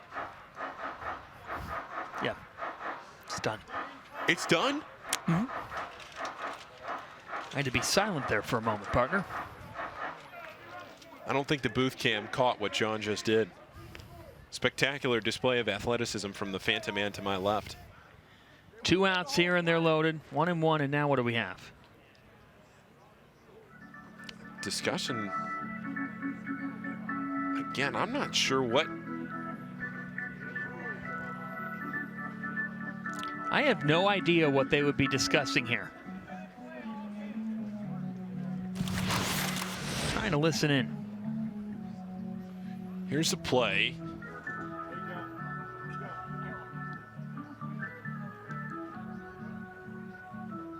Ball bounced foul.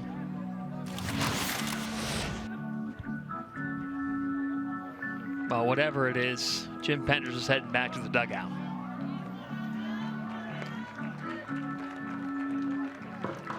So, I will say this umpire crew has become accustomed to meeting with Jim Penders. Yeah, that's right. He has come out of his dugout quite a bit in this tournament. 21-year head coach, looking for a 6th straight NCAA tournament trip, but his team right now needs to get out in this jam. Fastball strike, 1-2. What a job this would be if Gabe Van Emmen can get out of this. Joe Hollerbeck, nicknamed Joe Hollerbomb. They've discovered he can hit for power. That's a wild pitch, but again, the short backstop means that you're not advancing. And so Bergeron had to hold.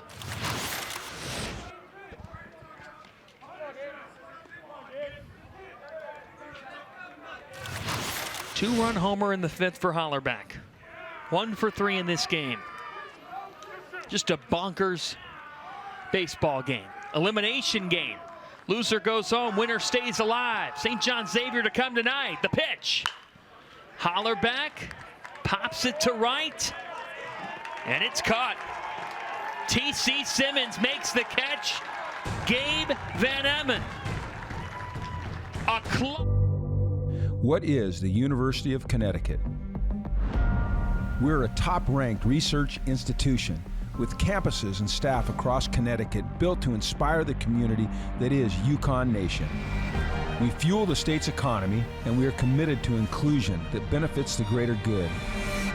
We are committed to building a sustainable future for all, and we are just getting started.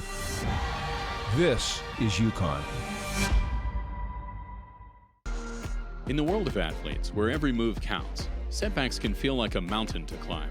At Rothman Orthopedics, our team of top-notch orthopedic experts are here to get you back to doing what you love, because we specialize in you. We're not just about recovery, we're about rewriting your story. With specialized physicians and unwavering support, we help you rise above adversity. Rothman Orthopedics, the official orthopedic provider of athletes.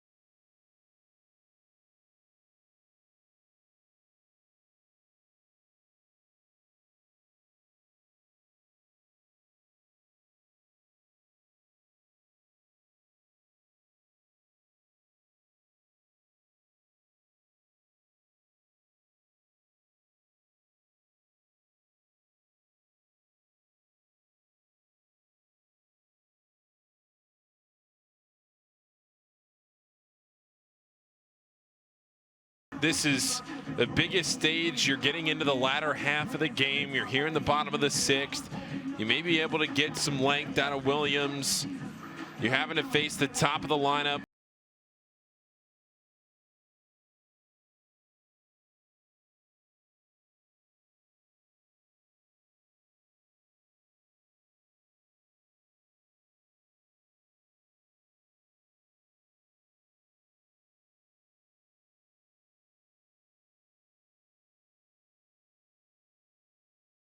Two-thirds innings, only 1 earned allowed, 6 strikeouts, just 2 hits.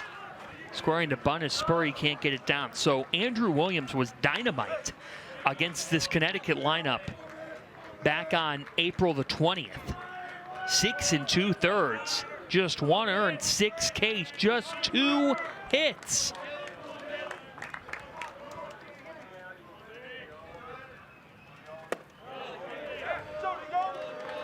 Did not go around.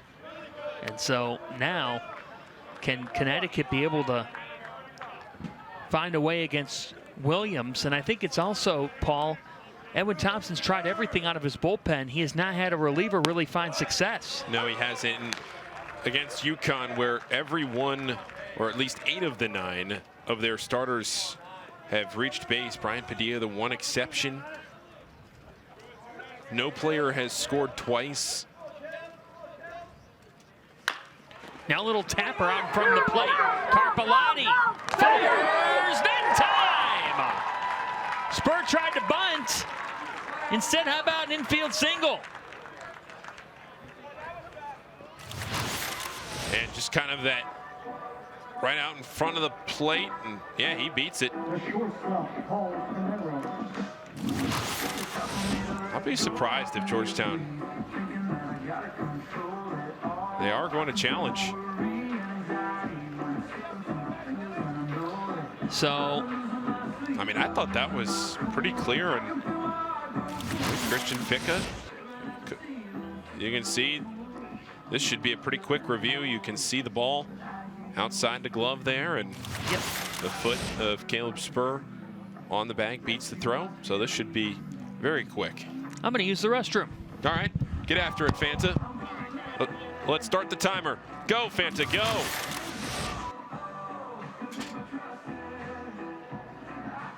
I think that one just about as clear as you can have it. Great angle there from our Flow Sports Big East Digital Network crew. Down the first base line, leadoff batter of this lineup, Spur, facing Andrew Williams on a swinging bunt out in front of the plate, with Tamero and Broadhurst to follow. trying to set the table after Georgetown tied it up in the top half of this inning. Here comes the call. He's safe.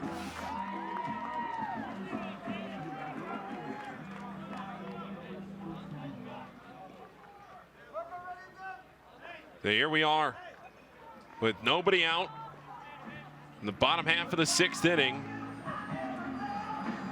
Runner off first base, Caleb Spurd. Tamaro in the box. He was hit by a pitch, got to second on a wild pitch, and scored in the 1st inning. Fanta, you didn't miss a pitch. 69 seconds. Speed. You can't make it up. Thank you, Paul. Tamaro 0 for 1 on the day.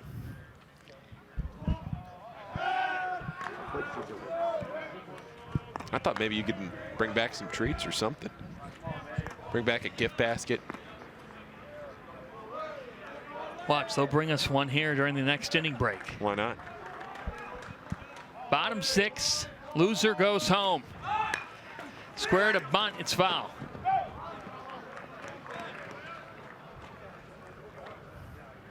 If you're just joining us, where have you been? What are you doing? This has been a really, really good start to the Big East tournament. The best that we've seen since we've been coming here in 2018. We saw St. John's walk it off. That now feels like days ago. Yesterday, Jimmy Keenan, 2-run shot to right. 11-9 St. John's win. Earlier today, Xavier beats UConn 3-2. So now Georgetown and UConn here in an elimination game after Jared Cushing with the push blast to left in the 11th. And then Nolan Hughes, an improbable hero on the mound. And the Musketeers will meet St. John's tonight. Nobody out here, runner at first, the 0-1.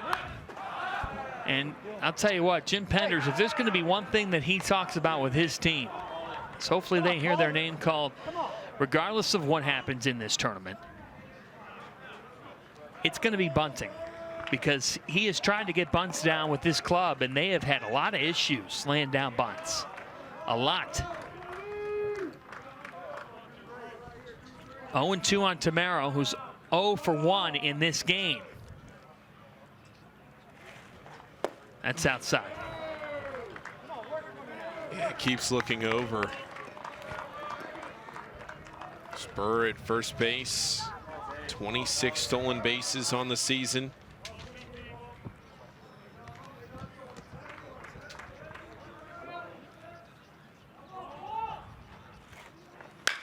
Now Tamaro hits one in the air out to deep left center field. Ranging back to making the catch, Bergeron. And there's one away. Huge first out. Coming out of the bullpen, you give up that little squib single. Swinging bunt. You get a fly ball to center field. Trust your defense behind you. Bergeron over to make the play. It's been a pretty well-played tournament so far defensively. A couple of tough errors, but nothing egregious so far. No, you're absolutely right. Pretty good defense as Broadhurst steps in. You look at St. John's yesterday. Some spectacular defense from St. John's. A couple of maybe game-saving plays in the outfield from St. John's. Jackson Tucker.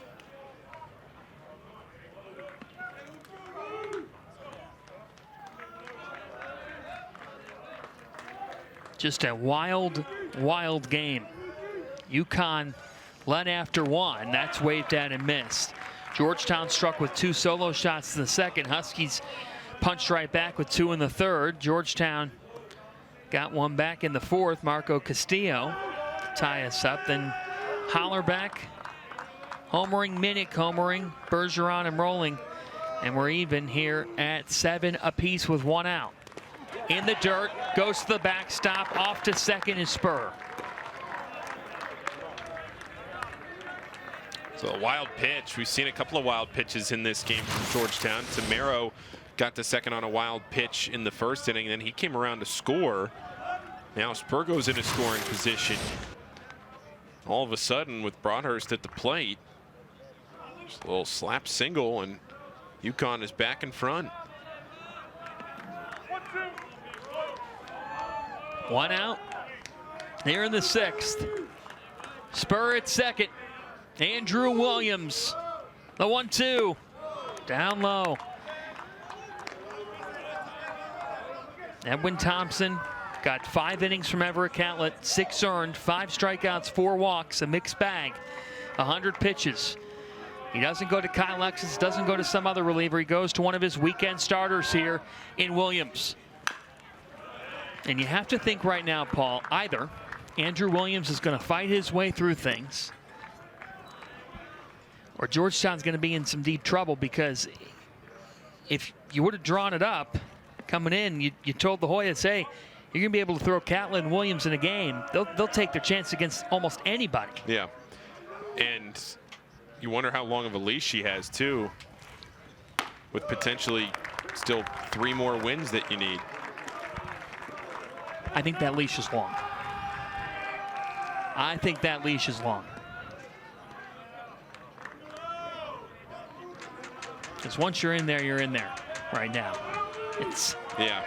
But right now, the worst place to be in this ballpark is on the rubber, it seems. The 3-2.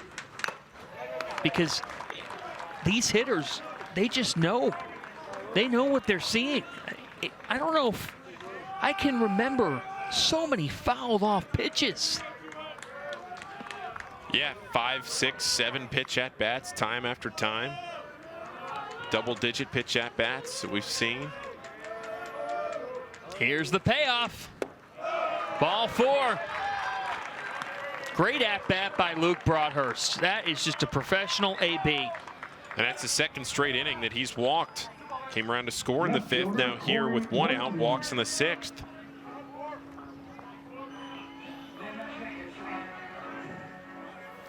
Which brings up Corey Morton, who has been sizzling.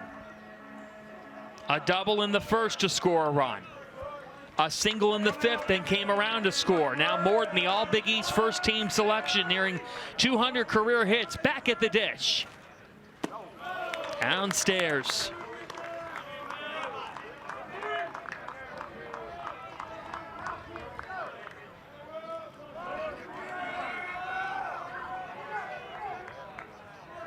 What do you go to here if you're Williams? Low and away, you're missing again. You walk the last batter, now you start off 2-0. This is going to draw a mound visit. George Capon out to have a chat with his left-hander.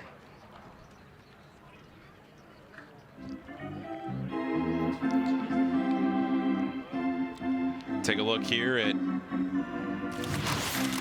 where we stand right now. St. John's getting it done yesterday against Georgetown in one of the best Big East tournament games that we could remember. But then UConn and Xavier finishing today. Earlier this afternoon, a game that was suspended from last night in the 6th inning. Xavier outlasting UConn in 11 innings. Puts Xavier and St. John's into the winner's bracket.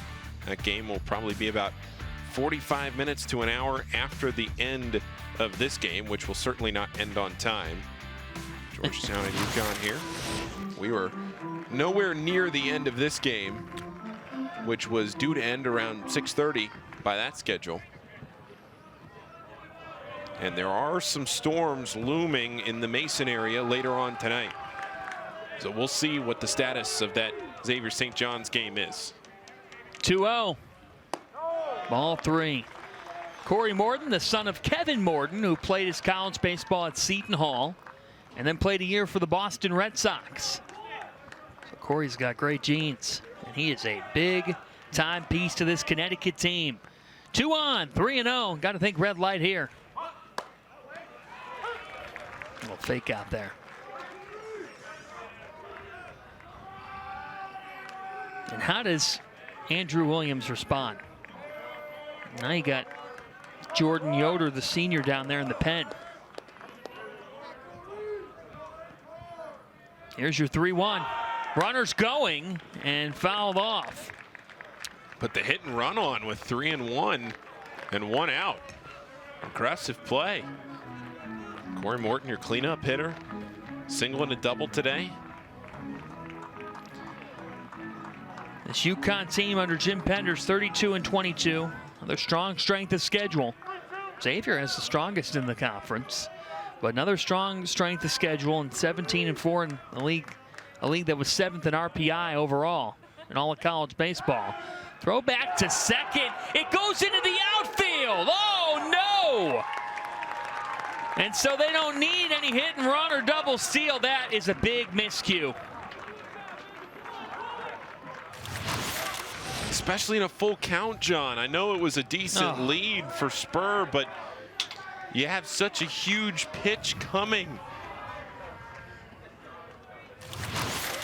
First base open now with Padilla, who's 0 for 3 on deck. You want to be careful here, too. You want to be really careful, or else Morton, he could take you.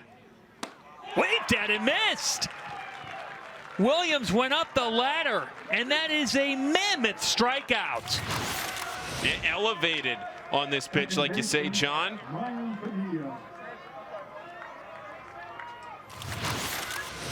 And a swing and a miss. First strikeout here for Williams. 1 down in the inning, or rather 2 down now. They're not away. Yeah, that's a huge second out because Padilla is struggling at the plate. He's 0 for 3. And you can back up the infield here, play at normal depth. First base is still open.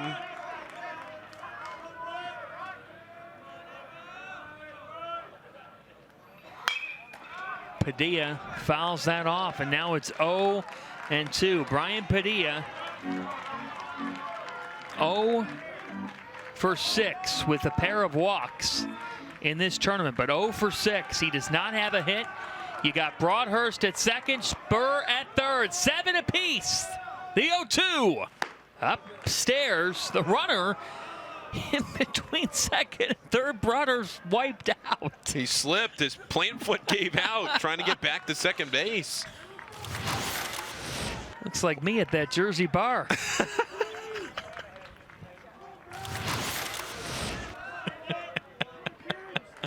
1-2. Padilla hits one in the air out towards right. If it stays fair, it's major trouble. Oh, what a catch! Ranging down and making that grab is Jake Hyde. That is a... This is Georgetown, a place of passion and hard work. To be a Hoya, it takes your all. Mind, heart, a pursuit for excellence. We seek out the best in one another and ourselves. Determined to learn. Determined to succeed. Determined to have an impact on and off the field. A calling to reach higher than you ever thought possible. Working as hard in the classroom as we do in the weight room. A community rooted in Jesuit tradition. DC is our training ground. The world is our arena. Together, we are stronger. We are Georgetown. Fresh, warm hot dogs. When I'm not selling hot dogs, I invest in a fund that advances innovations like robotics. Fresh, warm hot dogs straight out of my torso. One for you, one for you. Oh, you're a messy one. Cool, right? So cool. Anyone can become an agent of innovation with Invesco QQQ, a fund that gives you access to NASDAQ 100 innovations. Hot dogs. Fresh, warm hot dogs. Before investing, carefully read and consider fund investment objectives, risk, charges, expenses, and more in prospectus at Invesco.com.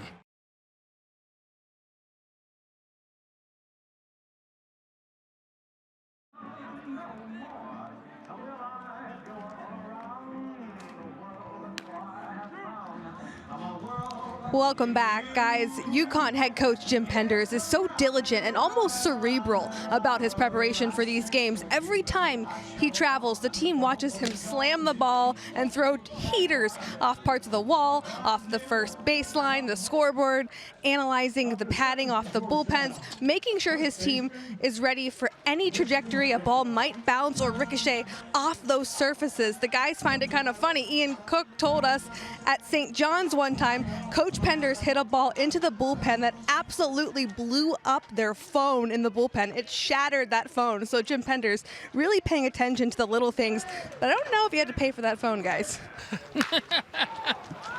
Now first pitch, swinging a drive to right field. Off the bat of Christian Ficca, but it's caught there just in front of the track by T.C. Simmons. Yeah, I'd have to think that they got billed. Probably. Yeah, throw it on the invoice. Yeah, it was interesting listening, and I mentioned it earlier in this broadcast, hearing Penders give that speech to the team before our media availability on the practice day on Tuesday. He was running through every single little quirk on the outfield wall with the whole team. Didn't matter what position you play. He was talking to the whole team and saying, okay, guys, out in left center, there's a ball can carry him this way. If it hits off the top of the batter's eye, don't think just because of the padding, it'll come right back down. It'll bounce back hard. Make sure you know that it'll hit hard off the brick and right.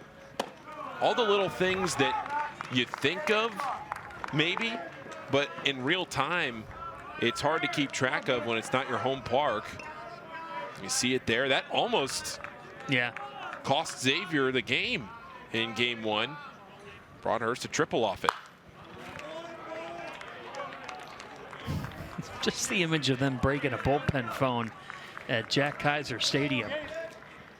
I mean, I'll be honest here. Whatever that phone, the phone lines there in Queens, those have probably been the same for years. I mean, since that ballpark was established. 2 down as that's a bounce out to first. So, meanwhile, you have Gabe Van Emmen, who comes into this game, the grad transfer from Endicott College. 2 years of eligibility, including this season, so one more to come next year. And this is a guy who was Division III National Pitcher of the Year last year. All-America first team, D3Baseball.com, All-America first team. He was the best pitcher in the country at the D3 level and now transfers into the Huskies and comes in with their season in a place of jeopardy. And I say that, Paul, not to say their season's in the balance, but you know, you'd like to not leave it in the hands of the committee and go 0 for 2 in your conference tournament when your RPI is hovering around 40. That would give the committee maybe some thought in debating you. Now, that said, a lot of the national projections have UConn in. I don't think there's one that has them out. And the committee will say, oh, it doesn't matter. Let me tell you right now, bunch of baloney. This ball is hit to deep left center field. Going back to the wall, it is gone! Jake Hyde, a 2-for-1 day. Hoya's back on top.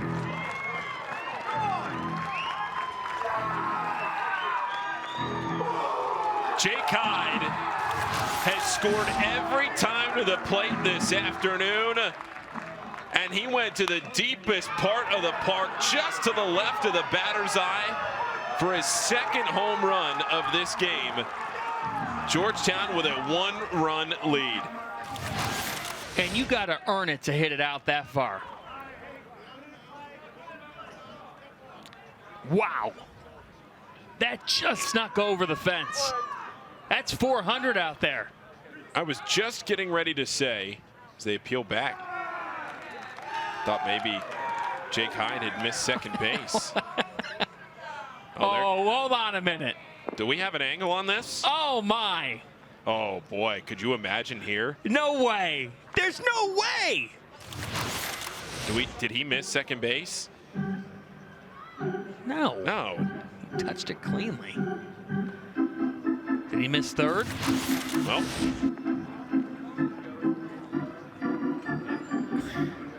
We thought the last review was quick. Oh, come on. This will set an all-time record.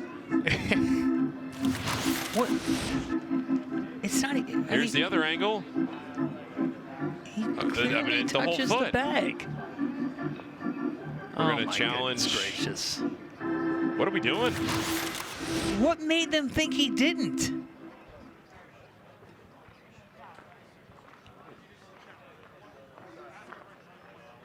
I mean, also.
He hit a home run. He hit a home run. So what, he just goes back to the dugout? No, but it doesn't matter. Oh, I see. The ball went over the fence. Got it. Like, to me, I'd feel bad about taking the run off the board. I know you're trying to win the game, but I'd feel petty trying to take the run off the board. He earned that home run. He knows how to round the bases. He's done it twice today. That's the other thing. It'd be one that you could look at if the guy never hit a home run. Now here's the reaction from the Georgetown bench when he was called safe. Now what's funny is that he was watching it. I just think I've seen this happen before. Well, it's the whole spirit of the law versus letter of the law thing. It's the same way, like kind of, it's in the same vein as when a runner steals second and then you keep the tag on and the guy's foot pops off by half an inch or something. He's the program leader in home runs. I think he knows how to round the bases. Like, if it's your number 9 hitter who never hits a home run, and I'm not blaming Jim Penders and his staff at all for reviewing it. If they thought he didn't step on second, go right ahead. I was doing a game a couple of years ago. This is why I'm bothered by this. Okay. I was doing a game a couple of years ago, all right, at Seton Hall. And a kid named Matt Forden hit his only career home run off the parking deck in left there in South Orange. And I guess he didn't touch third base. And so his only career home run doesn't count. It was taken off the board because he forgot to touch the bag. And I think it was Wagner. They threw back to third and he was out. How do you like those apples? Chopper hit to short for the third out. Tamaro playing that cleanly, but Jake Hyde. No hiding from this man if you're a UConn pitcher. He is one scary dude. 48th career homer. Hoyt is back up.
Off the home half, number 7 for UConn, first baseman Maddox Delana.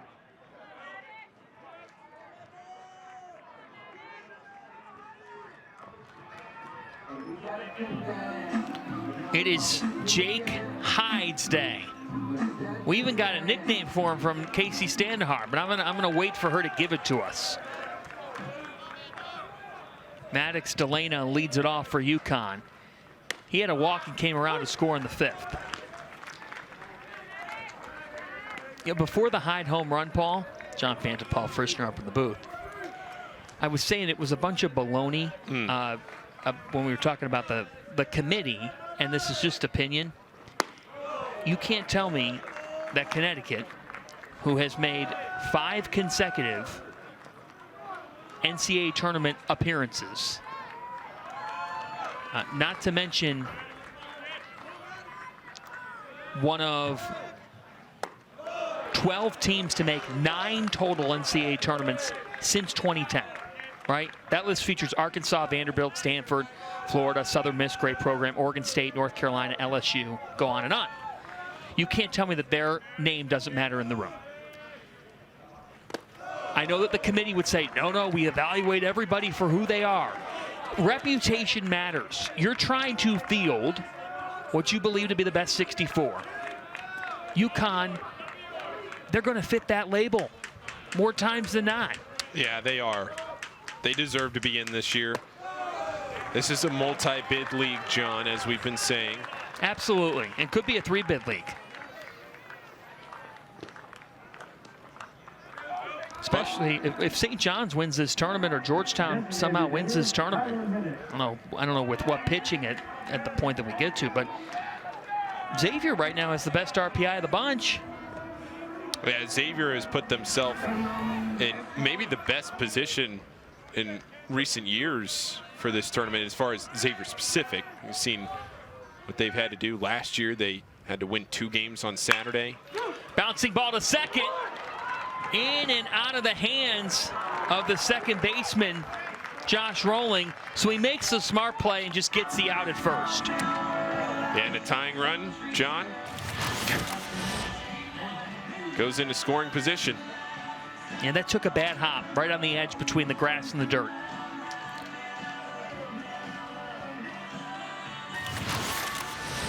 And we're going to get a pinch hitter. Uh-oh. Wait a minute. That's Jake Studley's music. Do we have an Undertaker at Prasco Park? Turn out the lights. And they came back on, and now here he is.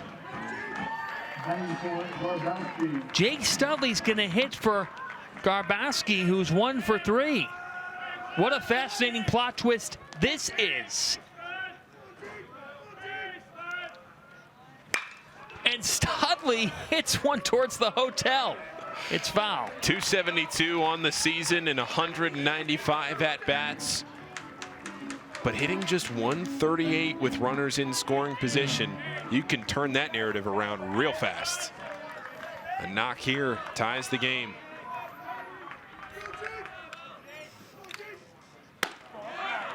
He's got to be ready to run through a brick wall right now, because when you're coming off an illness, you just want to get out there and help your team.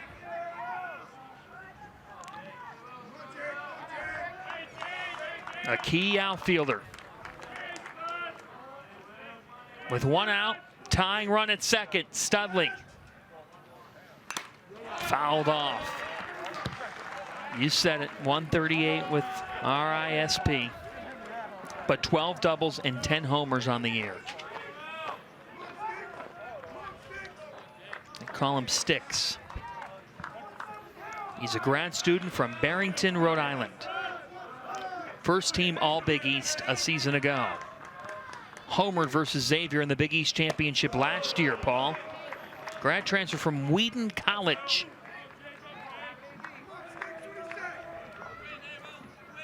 Hockey star in high school too. This kid is tough. And now coming off an illness, trying to tie this game back up, if not give UConn the lead. That's ball 3, and we got another full count. Here's the other thing, Paul. Andrew Williams is about to hit 40 pitches, and he's only thrown an inning and a third. Yeah, we're in the bottom of the 7th here. There's only 1 out. Where is Georgetown going to turn, John? Runner off second base. Full count. Waved at and missed. Andrew Williams living life on the edge. That's a big strikeout for the second out. Yeah, what does he do? It was right there over the outer part of the plate. Studley trying to go with it. And now, all of a sudden, there's 2 down. Lefty at the plate and TC Simmons, the bottom of the order, trying to get back to the top for Spur. But Simmons has had a nice day. A single and a run scored, a walk. He's made solid contact this afternoon.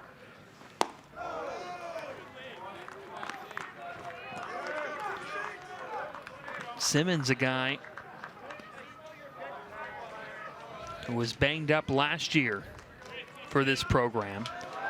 That'd be rewarding for him to get back here. Missed the majority of 2023. He had been filling in for Broadhurst, so the irony here now of him, the number 9 hitter, getting this chance. 1 for 2 in this game. Single and a walk, came around to score in the third. With runners in scoring position, just a .235 hitter. With 2 outs, though, close to .280. This is a grounder to second, rolling to first. That's 2 straight zeros for Andrew Williams on the rubber.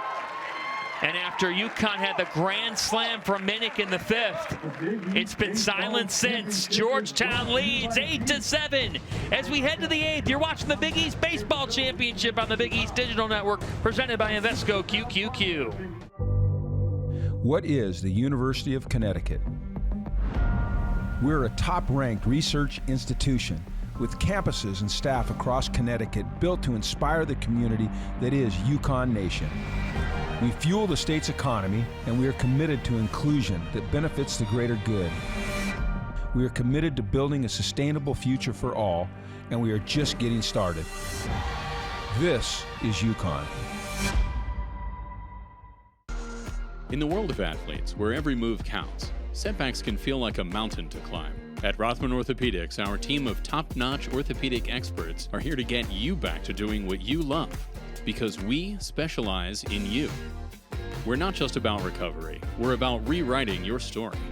With specialized physicians and unwavering support, we help you rise above adversity. Rothman Orthopedics, the official orthopedic provider of athletes.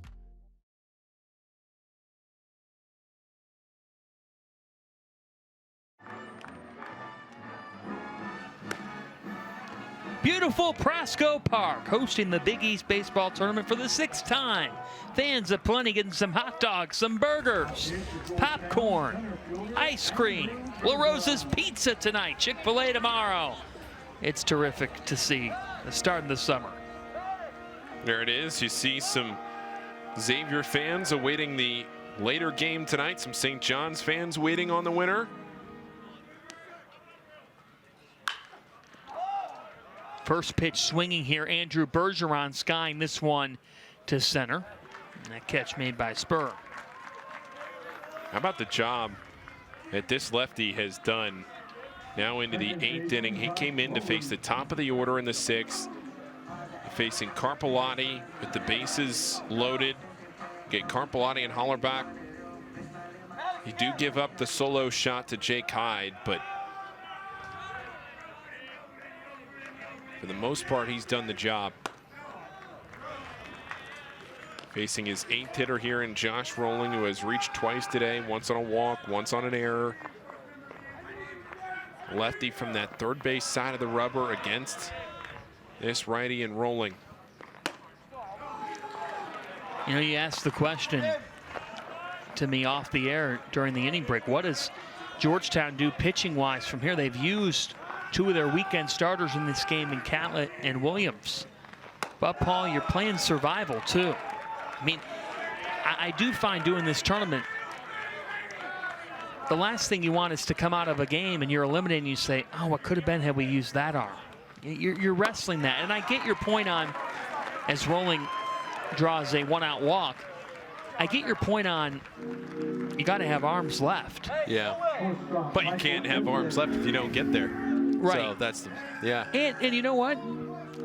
Rarely have we said during this tournament, you know, a team gets to game 3, game 4, oh God, they have no one left. Like, you carry your roster for a reason, and you know that if you get to the end of the road, you might have to use a guy who's seldom been used. That's why you have a team.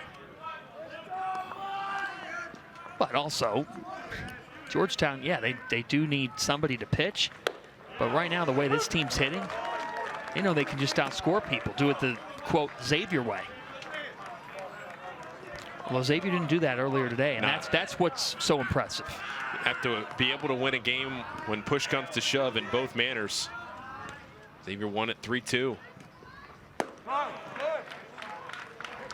Here's Eze. And like you've said, a bunch here in this game. It's hard to double up. Eze, if he gets a ground ball on the infield. Eze, the speed I mean, at one point in this season, Eze had more stolen bases at 26. When Eze was at 26 stolen bases, he had more stolen bases than the entire Butler team had at that point in the season. Unbelievable. A little bit inside, but pretty good pitch there by Van Emmen.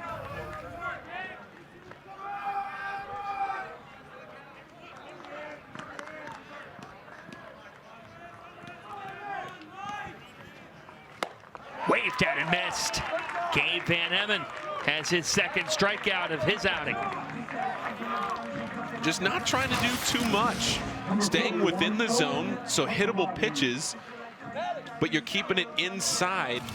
And with the lefty and that ball going in toward the barrel, sometimes that can be dangerous against the right-handed hitter, but you're looking at a Georgetown team that has scored at least one run in each of the last 4 innings and 5 of the last 6. Unbelievable, but that's why they were the top offense in the Big East. That's why they've got 12 all Big East selections over the last 2 years. This team rakes. A little bit outside. Hits are at 8 apiece. An interesting stat. They're 30-8 this year when out hitting their opponents. They've made their hits count more.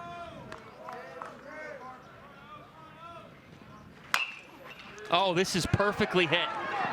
It'll go off the glove of Broadhurst. And with 2 outs, Rowling can advance to second. That was going to be a really difficult play any way you slice it, and Carpellotti is aboard. And just going the other way with a pitch. You're not trying to pull it. You're going the other way. There was a huge gap with the infield pulled over. Tamero was playing up the middle. So here you can see Tamero there towards second base on a ball over by third. Broadhurst kicks off his glove. Good job by Van Emmen to get over to third, and that prevents the runner rolling from keeping it rolling on over to third base. Now, Carpellotti was 0 for 4. Jim Penders, I think, is going to make a change because he does not want to mess with Joe Hollerbeck. Not with 2 outs. Penders looking at the bullpen, and they do go to another lefty. So we will tell you all about Kieran Finnegan right after this. What is the University of Connecticut? We're a top-ranked research institution with campuses and staff across Connecticut built to inspire the community that is UConn Nation. We fuel the state's economy, and we are committed to inclusion that benefits the greater good. We are committed to building a sustainable future for all, and we are just getting started. This is UConn. Fresh, warm hot dogs. When I'm not selling hot dogs, I invest in a fund that advances innovations like robotics. Fresh, warm hot dogs straight out of my torso. One for you, one for you. Oh, you're a messy one. Cool, right? So cool. Anyone can become an agent of innovation with Invesco QQQ, a fund that gives you access to NASDAQ 100 innovations. Hot dogs. Fresh farm hot dogs. Before investing, carefully read and consider fund investment objectives, risk, charges, expenses, and more in prospectus at Invesco.com.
That's it. And he comes on here in the 8th. Well, we talked to Coach Penders about Finnegan in our conference call the other day, and he said that Finnegan has really come on strong. He was not good in the preseason. He didn't make the early season travel squad, but he's established himself, particularly as a guy that throws strikes. Came on late, kind of like Devin Kirby did. Smash foul. And what do you see here? 2 pitches, 2 strikes. Yeah, that's a great comparison there with Devin Kirby, formerly of UConn. That's a heck of a guy to be compared to. You've seen him plenty in this tournament. That one downstairs.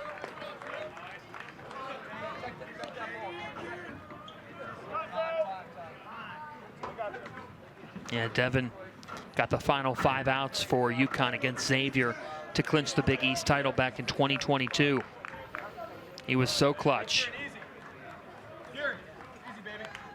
Went 5.1 shutout innings in 3 appearances during that Big East tournament in 22. You want to be in that company. Finnegan now 1-2, 2 on, 2 outs. Swung on and missed.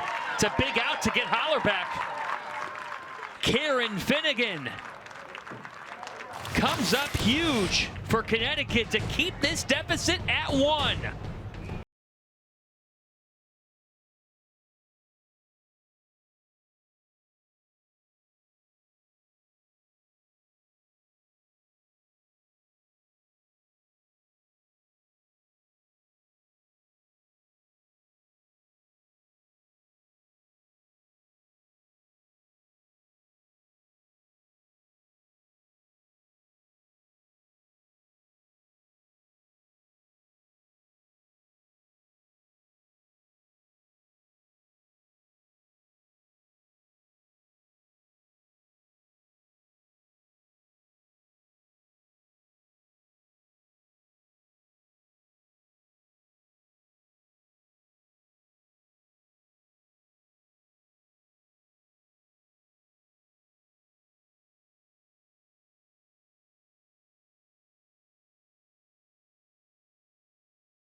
Well, Andrew Williams will stay on here for Georgetown. 2 innings pitched, just 1 hit given up, 2 walks, 2 strikeouts. He has fought his way out of a couple of jams since coming on for Everett Catlett. And to his credit, an 8-7 lead, 2 straight zeros. Can he keep this rolling here? Caleb Spur back to the top of the Connecticut order, bottom of the 8th, and Jim Penders hates that. They called that a strike? We may need to see that one again. Looked a little down, but hard to tell. I think the other issue is the catcher didn't keep it in his glove, which is just a law in the dirt. Let's see. Here's that first pitch. Sometimes it just goes off the catcher's. Oh my God. Ooh. That's a horrible horrendous call. Look low. I mean, that's what I'll say. It looked low, John. You're nicer to Jay Myers than I am. I'm going to discuss that with him over a Blue Moon tonight. Bouncing ball hit to short. Eze. 1 down. I'll show up and sing the karaoke. Somebody's got to. Sure, why not me? Well, we're into serious mode here. The loser of this game goes home. And if it's UConn, they're going to be sitting and sweating on Memorial Day, waiting for that selection show to start at noon. If it's Georgetown, their season is over. And a great couple of year run for these seniors is over. But they have been determined in this game. I think it really speaks to the resiliency of this Georgetown squad. to lose a game like that yesterday. Such a high-intensity, emotional game. UConn has to go through the same thing today. And then for Georgetown to come back here in a high-scoring game, you're facing one of the best starters in the Big East in Garrett Coe, and you have a 1-run lead with 5 outs left. Gets a great bunt down, does Tamero. And that ball is thrown all the way towards the bullpen. It did stay in play. But that's great thinking by Paul Tamero. Yeah, with Castillo so far, well, not so far back, but just not expecting a bunt. He was on the cutout. I'm shocked that Castillo threw that ball. Tamero was already at first base when that left his hand. Nothing Castillo could do about that. Now the tying run on base with 1 out in the 8th. Come on, leg blue. Leg blue. Leg blue. Paul. Uh-oh, I don't like the tone of that Paul. I don't like the tone of that. Okay, I just checked the weather. Uh-oh. It is 6:48 here. Yeah. I'm gonna restart the radar here, courtesy of the Weather Channel. Okay. Just do it fast, right? Just rip the Band-Aid off. Tell me what we're in for. As Broadhurst steps in here, it's down low. So rain is going to hit here right around 8 o'clock. Okay. But the good news is, again, you're in line here to, knock on wood, get this game in, which was really the goal of today. They knew that there was rain in the forecast. They knew it could be tough. And tomorrow, there was only 1 game scheduled, which it's nothing new if you have to play 2 tomorrow. And tomorrow's weather looks very nice. Tomorrow and Saturday look beautiful. Of course, we probably just jinxed everything. Nah, jinxes don't exist, John. But scheduled for tonight, St. John's and Xavier. What an advantage it might be for the Red Storm to have a full day of rest. 2-1. So my question is, if the radar is that bad for, let's say, 8 to 9 o'clock, do you try to play it at 9:30? I don't think so. Or do you just say, hey, we're going to pack it up now and play 2 tomorrow? Yeah, I don't think so. I get that sense, the latter. But not on the committee.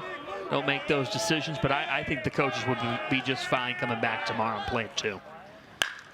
Bouncing ball right through the hole. Luke Broadhurst has his first hit of this game, and he reaches for the 3rd time today. 2 Huskies on. Broadhurst on a pitch outside, pulls it to the left side. And now it's Corey Morton with 1 out and a runner in scoring position.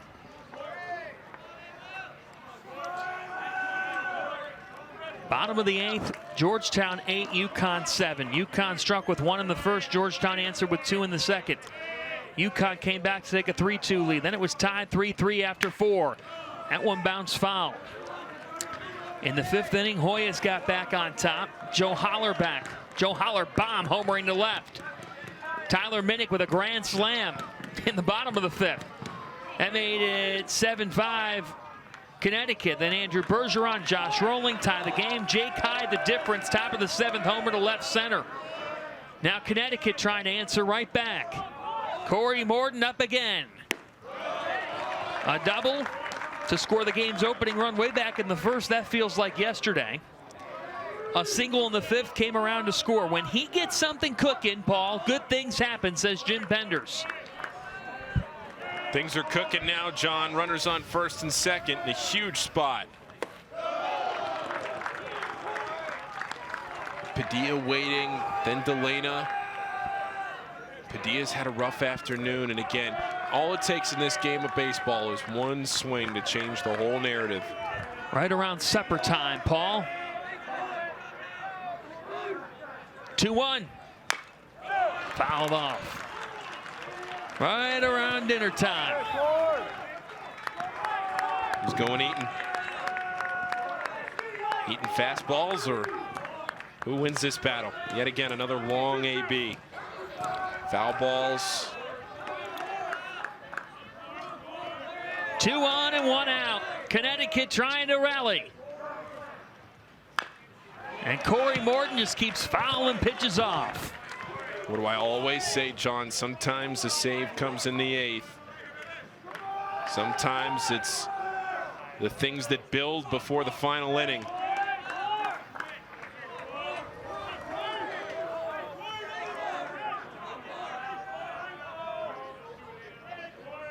The 2-2.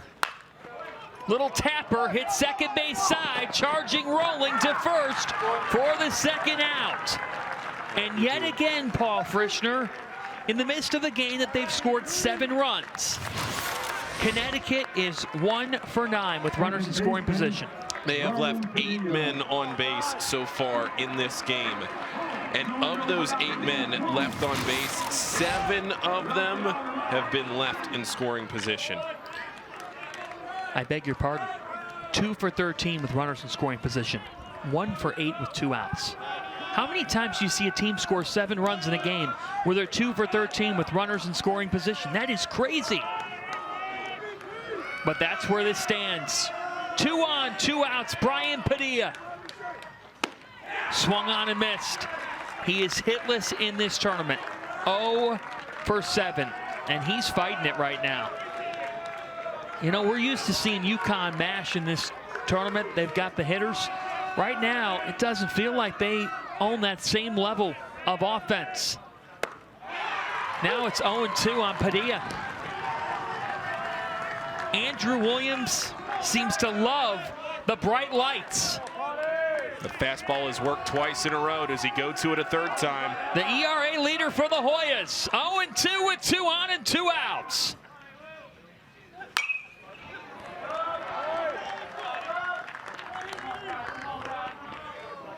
Did go back to the fastball. You know, if you ever found a hole, all of a sudden you're 3 outs away. That's the crazy thing about this. Williams has been huge. Fouled off again, you were saying. Just first base is open. You know, if it's a situation where you're mixing pitches up, you don't have to force it. Not walking in the tying run in a bases loaded situation. You can mix up what you want to throw.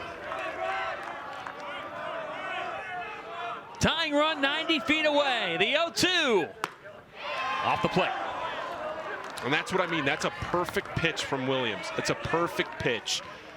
It's not a strike, but it's a pitch that a lot of hitters will want to swing at to protect in an 0-2 count. Oh, you can feel the tension in here. Elimination game. Loser goes home from the Big East tournament. 2 on, 2 out. The 1-2. A swing and a drive out towards right center field. It's out of the reach of Bergeron. Brian Padilla has stayed the course, and he comes through with a go-ahead triple.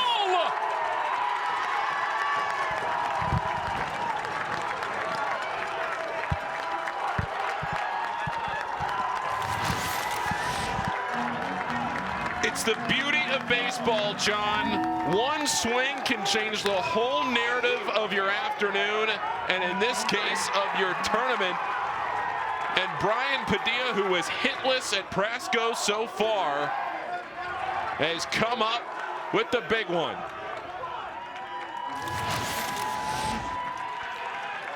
And a big sigh of relief. He had been fighting it. He had been struggling.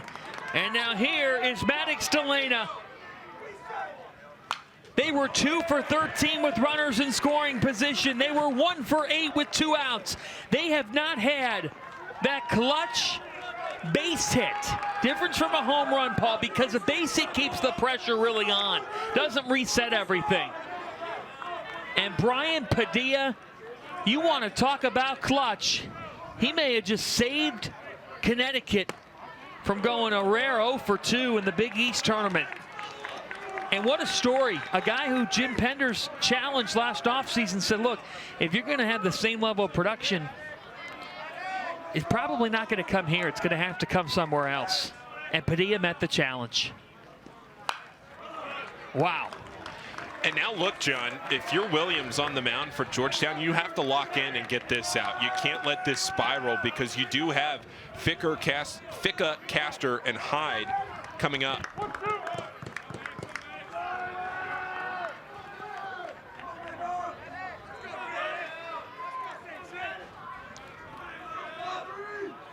One, two. Little bouncer hit to second. Rolling to first for the third out. Brian Padilla, you are now the hero of this game. But there's still 3 outs to get if you're UConn. Now the Hoyas look for magic of their own as we head to the 9th. In the world of athletes, where every move counts, setbacks can feel like a mountain to climb. At Rothman Orthopedics, our team of top-notch orthopedic experts are here to get you back to doing what you love, because we specialize in you. We're not just about recovery, we're about rewriting your story. With specialized physicians and unwavering support, we help you rise above adversity. Rothman Orthopedics, the official orthopedic provider of athletes.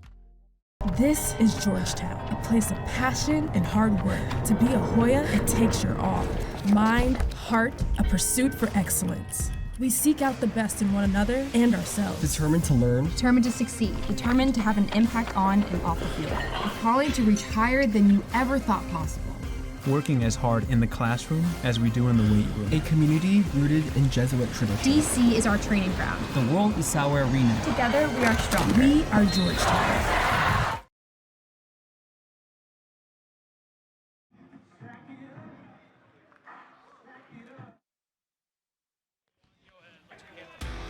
Jimmy Keenan stepped up to the dish for St. John's in the bottom of the 9th yesterday. A 2-run walk-off shot for the man now named Jimmy Keenan at this Big East tournament. St. John's advanced in the winner's bracket. Jared Cushing says, I want to get in on the heroics. Cush, push, solo shot in the 11th. That gave Xavier a 3-2 lead. They hung on. And now, after a 2-run game, a 1-run game, Brian Padilla flips it with a 2-run triple to center on the reach of Bergeron. And the Huskies now making their presence felt, trying to stay alive, Bijie style. Up 9-8 as we head to the 9th. And we have the man, Brady Atham. A new pitcher. Oh boy. Brady Atham is made for this stage, Paul Frischner. Yeah, he is. He absolutely is. A 1.42 ERA in 19 innings this year. He is a phenomenal right-hander, and he has to face the heart of the Georgetown order. This is drama at its finest. The senior, the Big East Player of the Year, down by a run on the biggest stage. 7 saves on the year, a 1.42 ERA, 20th appearance of the year for Atham. He is one of the most dominant bullpen arms in the entire conference, maybe the most dominant. 23 strikeouts, but 11 walks, just 3 earned run allowed, 19 innings.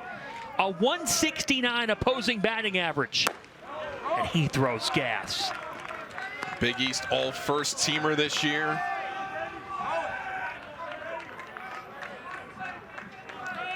Fastball, slider, changeup. All Big East first team against the Player of the Year.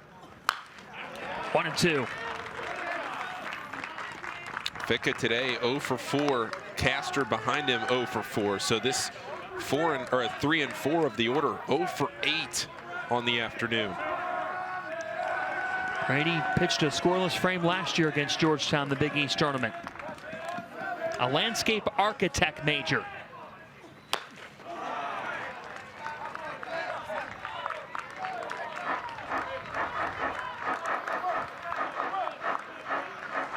Maine Gatorade Player of the Year in high school. Mr. Baseball in Maine out of high school. And has been a steady presence since his freshman year. 1-2. Now 2-2. And what an at-bat here for Ficka. 360 hitter, a senior. He's been part of the rise of Georgetown baseball to their best period of winning in program history. They've never had a 30-win season before 2022, now 3 in a row. Strike 3 called. Brady's got the blueprint. 1 down. A fastball up and in, and it catches the zone. Snapped at wrist. Ficka thinking it was inside. 1 down in the 9th.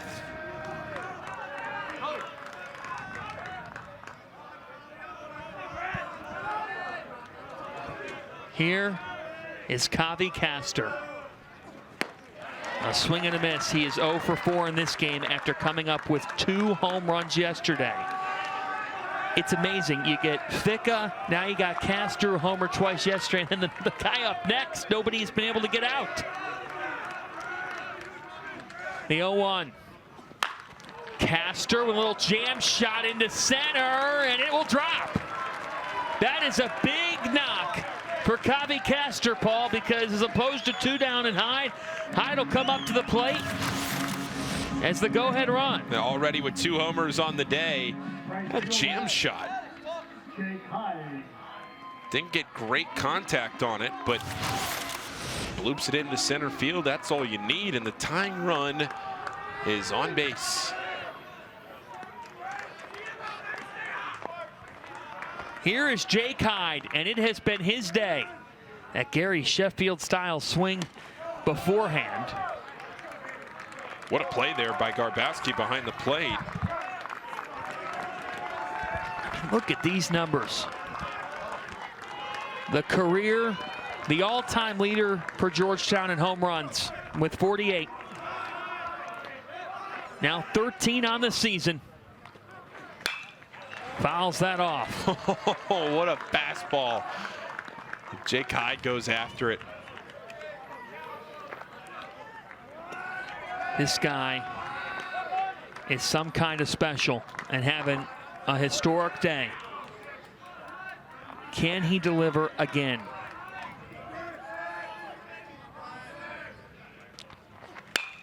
Fouled off.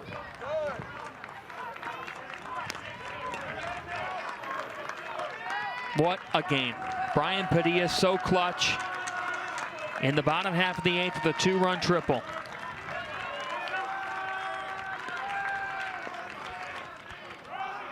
At first is Castor.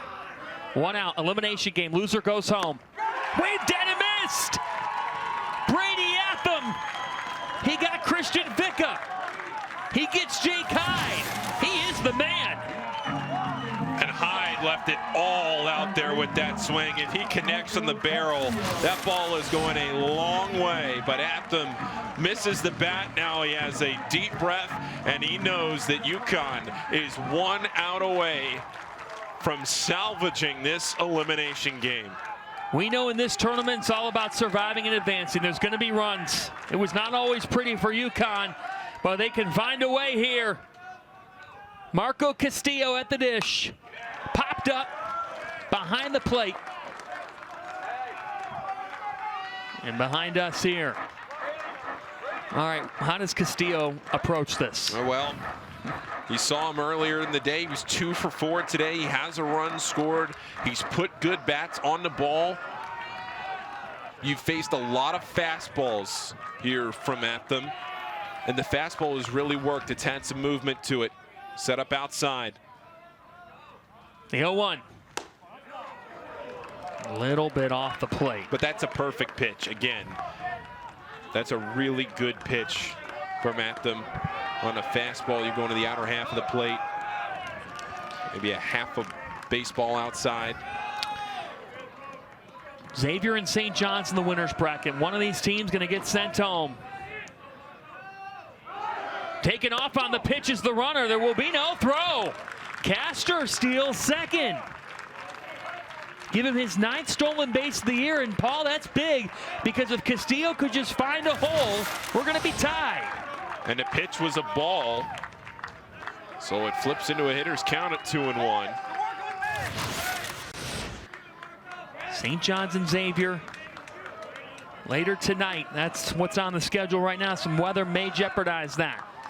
But who's going to be sent home? Can Georgetown stay alive? Line drive! Base hit! Castor's rounding third!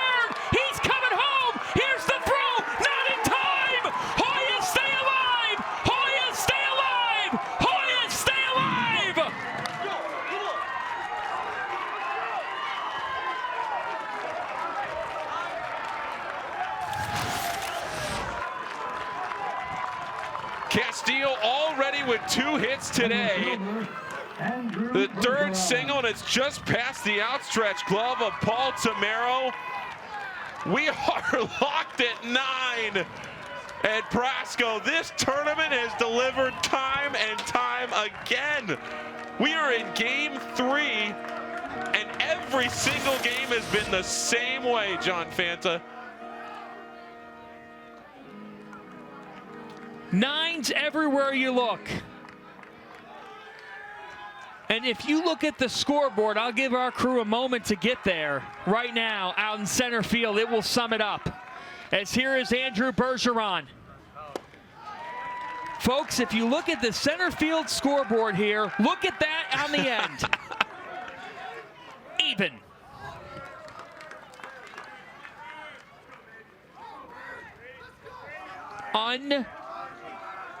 Unbelievable. Georgetown, they came into this championship and the thought was maybe this could be our year.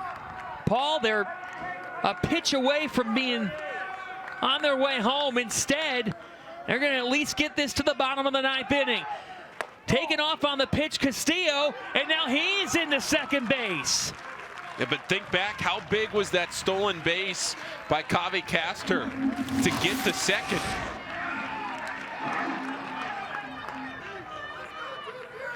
If Castor doesn't get to second on that stolen base, he doesn't score. He's probably at second right now or third, but it's still a 9-8 game.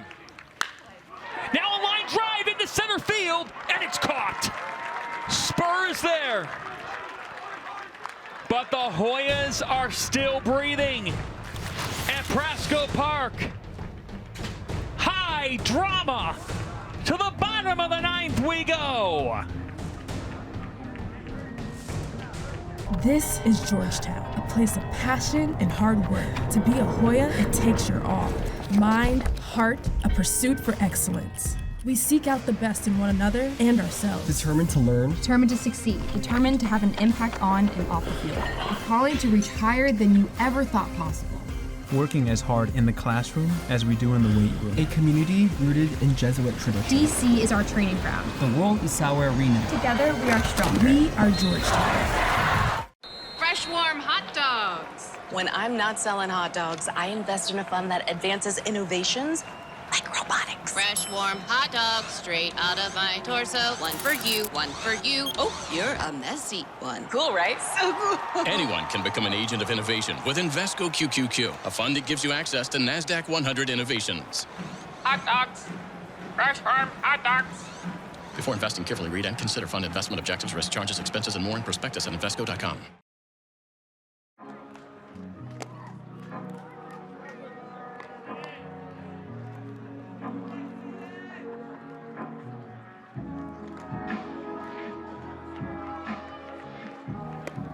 Well, hello there. This has been an incredible baseball game and tournament. 9 aside, 11 hits aside, 1 error apiece. Bottom of the 9th, and there's the smiling man, Marco Castillo, the senior. Without him, Georgetown is not still standing, and now they're going to give the ball to Andrew Citron, a guy who was not pitching last year, Paul, who was in the field. He hit 154. Edwin Thompson said, look, we need pitching. We need pitching. And now this guy has been nails out of the bullpen this year. Yeah, 2.41 ERA, fastball slider change for Citron, the third pitcher of the game for the Hoyas. He follows Andrew Williams, who threw 3 innings.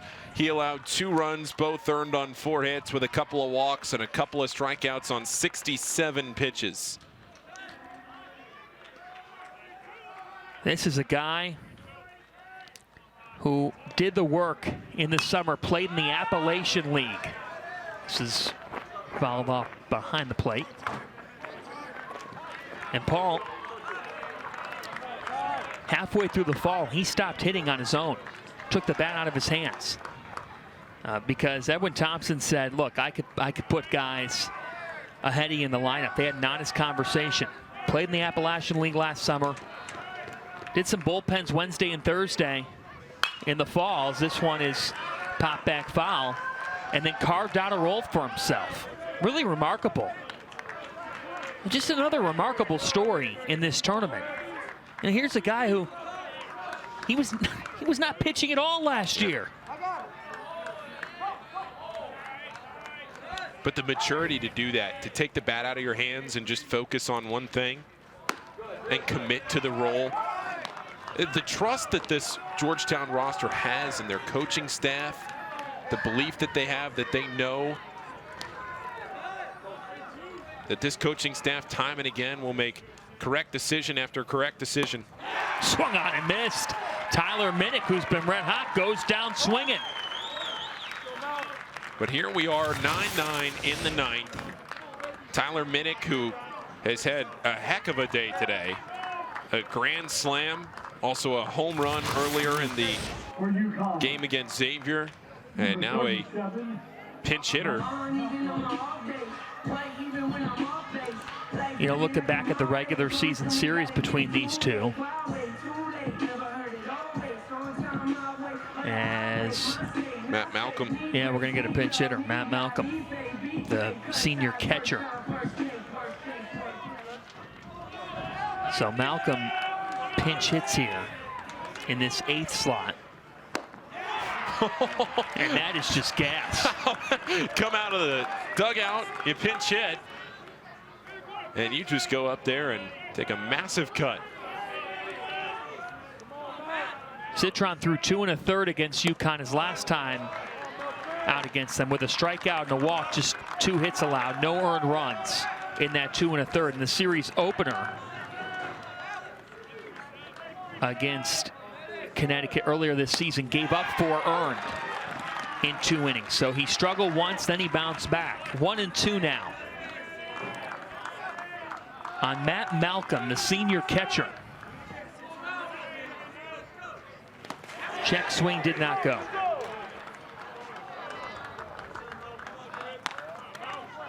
Malcolm making his 87th appearance at the plate this season, 209 hitter.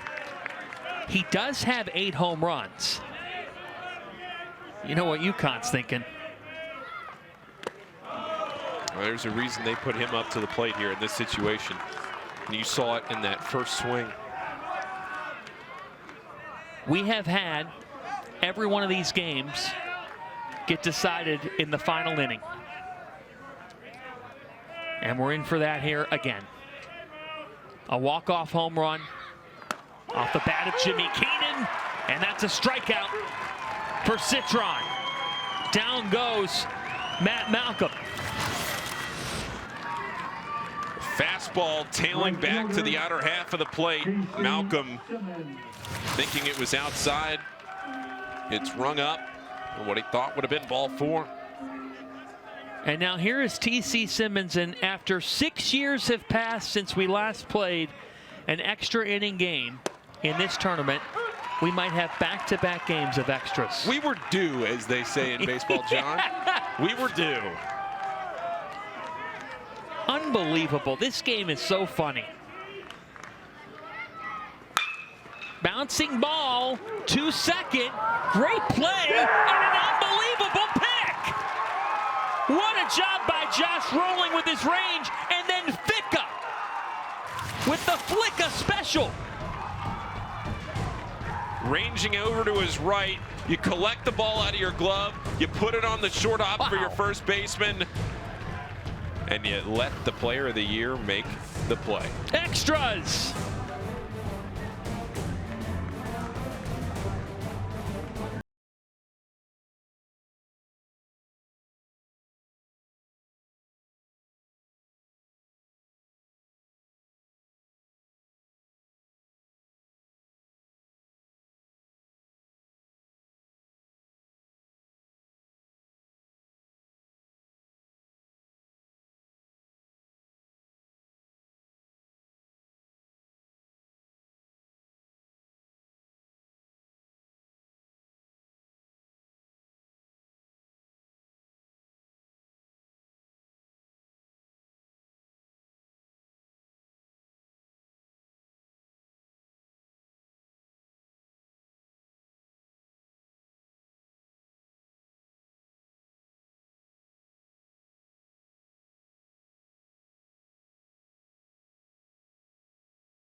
These fans have been treated to edge-of-your-seat drama from the start of this Big East championship. I mean to tell you, folks, this has been the best Big East tournament that we've seen since realignment, and we're only on the 3rd game of it. John Fanta, Paul Frischner, Casey Standahar, Mike Schmaltz. Folks, the stakes as we hit the 10th inning, 2nd straight extra innings game. And the game that didn't go to extras was won on a walk-off home run by Jimmy Keenan to St. John's. 9-9. This is an elimination game. Somehow these two teams are playing an elimination game. UConn, who is in every NCAA tournament bracketology projection you see right now, a Georgetown team that looked like they had the tools to make a real run this week, tied at 9. Neither wants to go home. Whoever does, absolute heartbreak. And now 1-2 here. Brady Atham stays in after blowing the save opportunity. Gave up that go-ahead, or rather the game-tying single by Marco Castillo in the last inning. That put Atham's season ERA to a whopping 1.80. Disastrous. Yeah. 1.8. What a ridiculous number.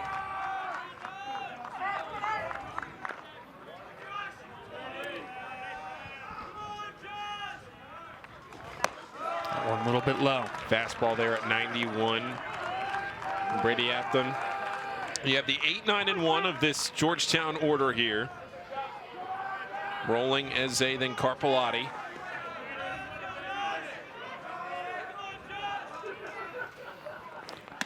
Upstairs to Rolling. It's a leadoff walk. And that'll bring Michael Eze up to the plate. And Paul, do you know what I'm thinking? John, back and forth we go. And does Eze maybe lay it down and try to beat it out for a hit? Yeah, this is going to happen. I think you're not the only one that might be thinking about that. Oh, boy. Wow. We got a pinch runner. You know, the other thing is now you have a new catcher in. Matt Malcolm is catching behind the plate. Garbowski got subbed out of this game. And Malcolm's come on doing the catching, so it's interesting here because you don't have your normal guy back there. And now Eze at the plate. He is squaring. It's outside. Look at how far Broadhurst was in. He was almost to the infield cut line on the apron by home plate.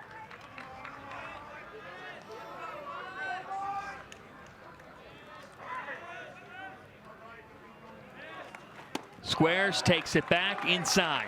Again, with how far Broadhurst is coming in, I mean, anything that doesn't get immediately onto the ground is going to be real tough. Look at that. Eze has to know this because look at how far Broadhurst is charging in. Delana from first, not quite as far down the line, but still right there. Eze with plenty of speed. That's the other element of this. Eze walked his one time up. Gets this one down. That is a perfect bunt. He eluded the tag, but they're going to say out of the base path there for out number 1. He almost pulled that off, though. He did. You can see the smiles from the dugout. He really did. Came very close. They take another look at this. Stops, holds up, comes back. Barely.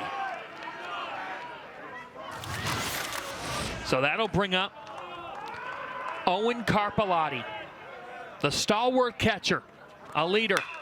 He lines one into right field, diving, and it gets past the right fielder, Simmons. But not getting a great jump there was Schaff.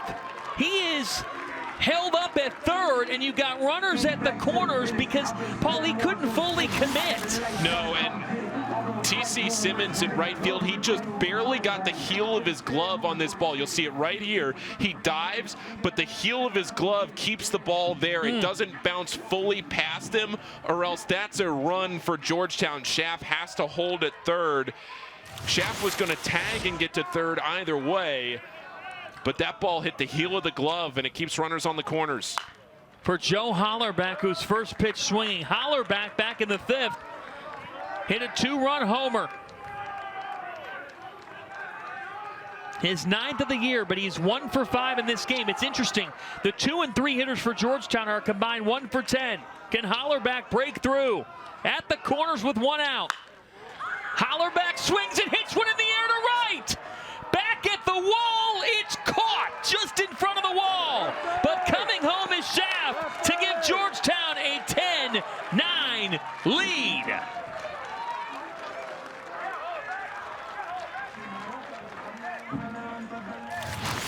Well, doing just enough, you know, with less than 2 outs. You see it picture in picture here from our great BEDN crew. The fly out to the outfield, no play at the plate. An easy run for Schaff. UConn has to go to the bullpen, and a flip of this script. Georgetown now 3 outs away with, oh, by the way, the Big East Player of the Year right around the corner.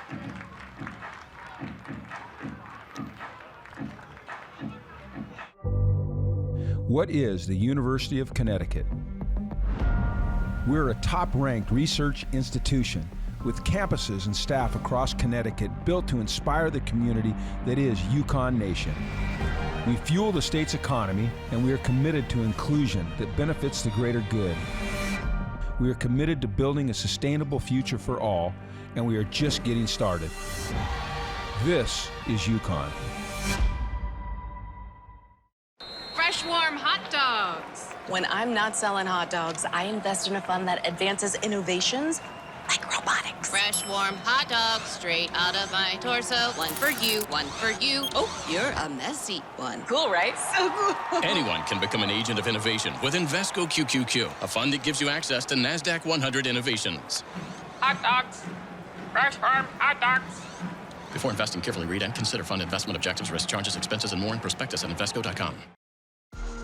In the world of athletes, where every move counts, setbacks can feel like a mountain to climb. At Rothman Orthopedics, our team of top-notch orthopedic experts are here to get you back to doing what you love, because we specialize in you. We're not just about recovery, we're about rewriting your story. With specialized physicians and unwavering support, we help you rise above adversity. Rothman Orthopedics, the official orthopedic provider of athletes. This is Georgetown, a place of passion and hard work. To be a Hoya, it takes your all. Mind, heart, a pursuit for excellence. We seek out the best in one another and ourselves. Determined to learn. Determined to succeed. Determined to have an impact on and off the field. A calling to reach higher than you ever thought possible. Working as hard in the classroom as we do in the weight room. A community rooted in Jesuit tradition. UConn goes back to the bullpen to Joe Sinella, who we saw last night. The lefty's going to meet the lefty here, Christian Ficca.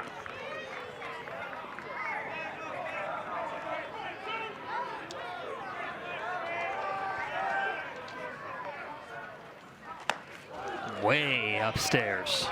Yeah, we saw Sinella face Xavier, only threw 5 pitches to get the 1 out that he needed to. Was the first reliever. He was the first pitcher after the suspended game. So we really saw him today. Yep, just 1 hitter. Came out of the bullpen. They played matchup ball against Matt McCormick, left on left. 20 appearances on the year. I like to put him up against lefties. 6.52 ERA, but doesn't tell the full story about what he has done against lefties. He is a Seton Hall transfer. His dad, Doug, is a scout with the Reds. This is a homecoming for him. 3-1 is smashed to first. That is an incredible play.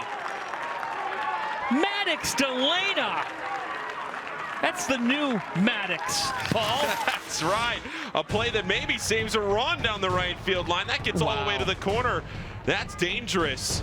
And instead, we go to the bottom of the 9th, or bottom of the 10th, in a 1-run game. What is the University of Connecticut? We're a top-ranked research institution with campuses and staff across Connecticut built to inspire the community that is UConn Nation. We fuel the state's economy, and we are committed to inclusion that benefits the greater good. We are committed to building a sustainable future for all, and we are just getting started. This is UConn. Fresh, warm hot dogs. When I'm not selling hot dogs, I invest in a fund that advances innovations like robotics. Fresh, warm hot dogs straight out of my torso. One for you, one for you. Oh, you're a messy one. Cool, right? So cool. Anyone can become an agent of innovation with Invesco QQQ, a fund that gives you access to NASDAQ 100 innovations. Hot dogs. Fresh farm hot dogs. Before investing, carefully read and consider fund investment objectives, risk, charges, expenses, and more in prospectus at Invesco.com.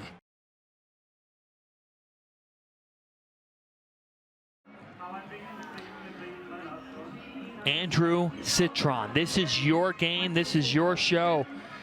A guy who was not pitching at all last year, a guy who was playing in the field, becomes a pitcher and has been terrific with a 2.36 ERA.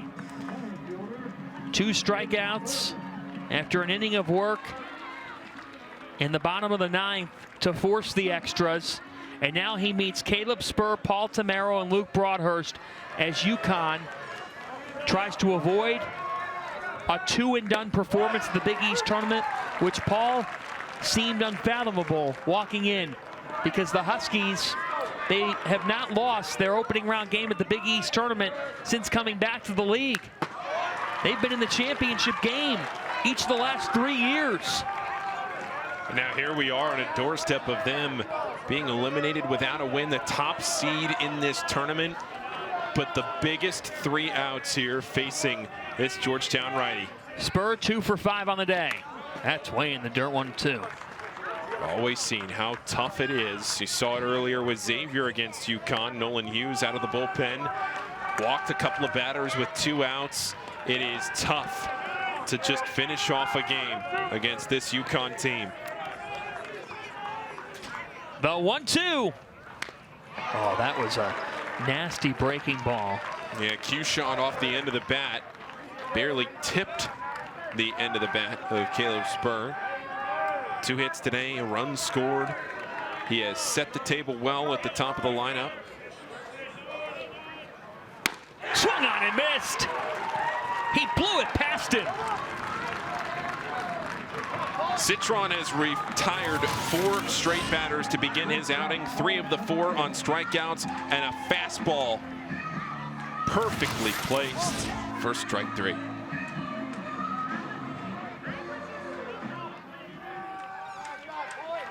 Which brings up Paul Tamaro.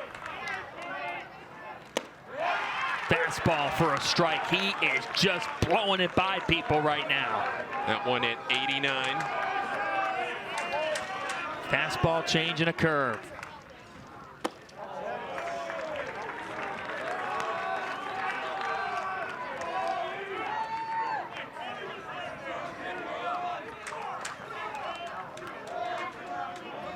UConn trying to avoid an 0-for-2 performance in the Big East tournament and sweating on Selection Monday.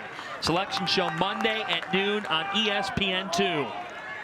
Tamaro 1 for 3 on the day. Hit by pitch in the first, walk in the third, and a single in the 8th, and he came very close to getting one down the line, but instead it's 2-2.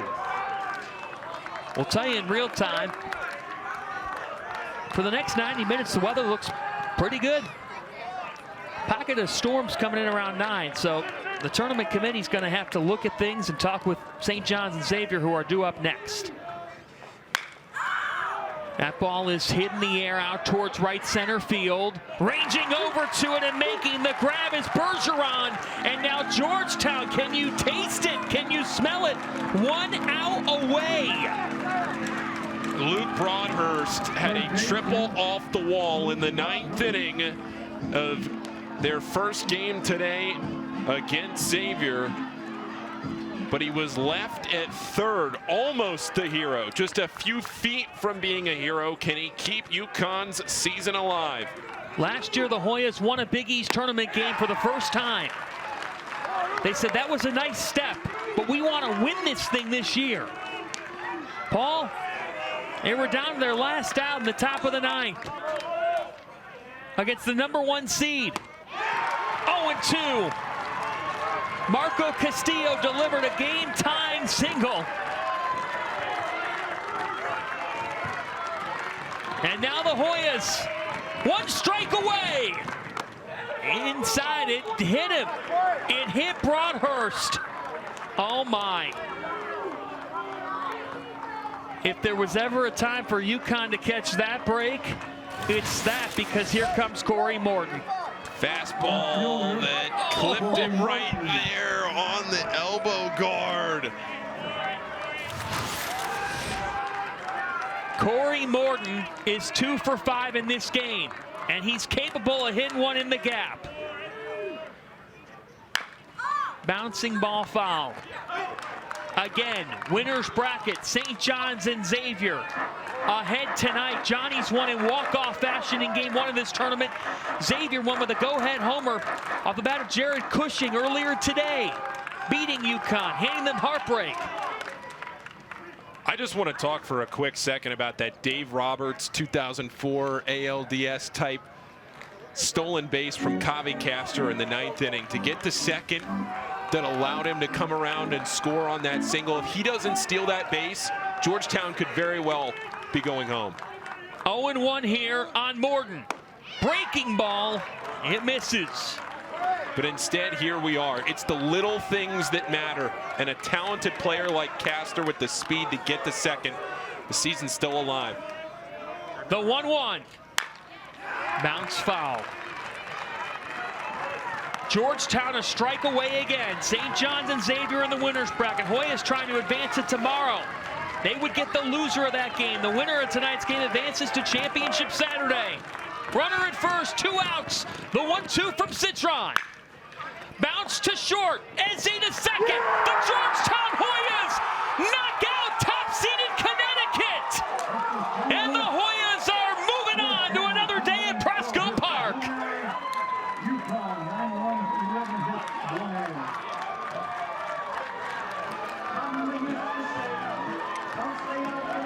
And for the first time since they came back to the Big East, Connecticut will not be in the league title game. And for the first time since they came back to the Big East, it's 2 and out for the Huskies.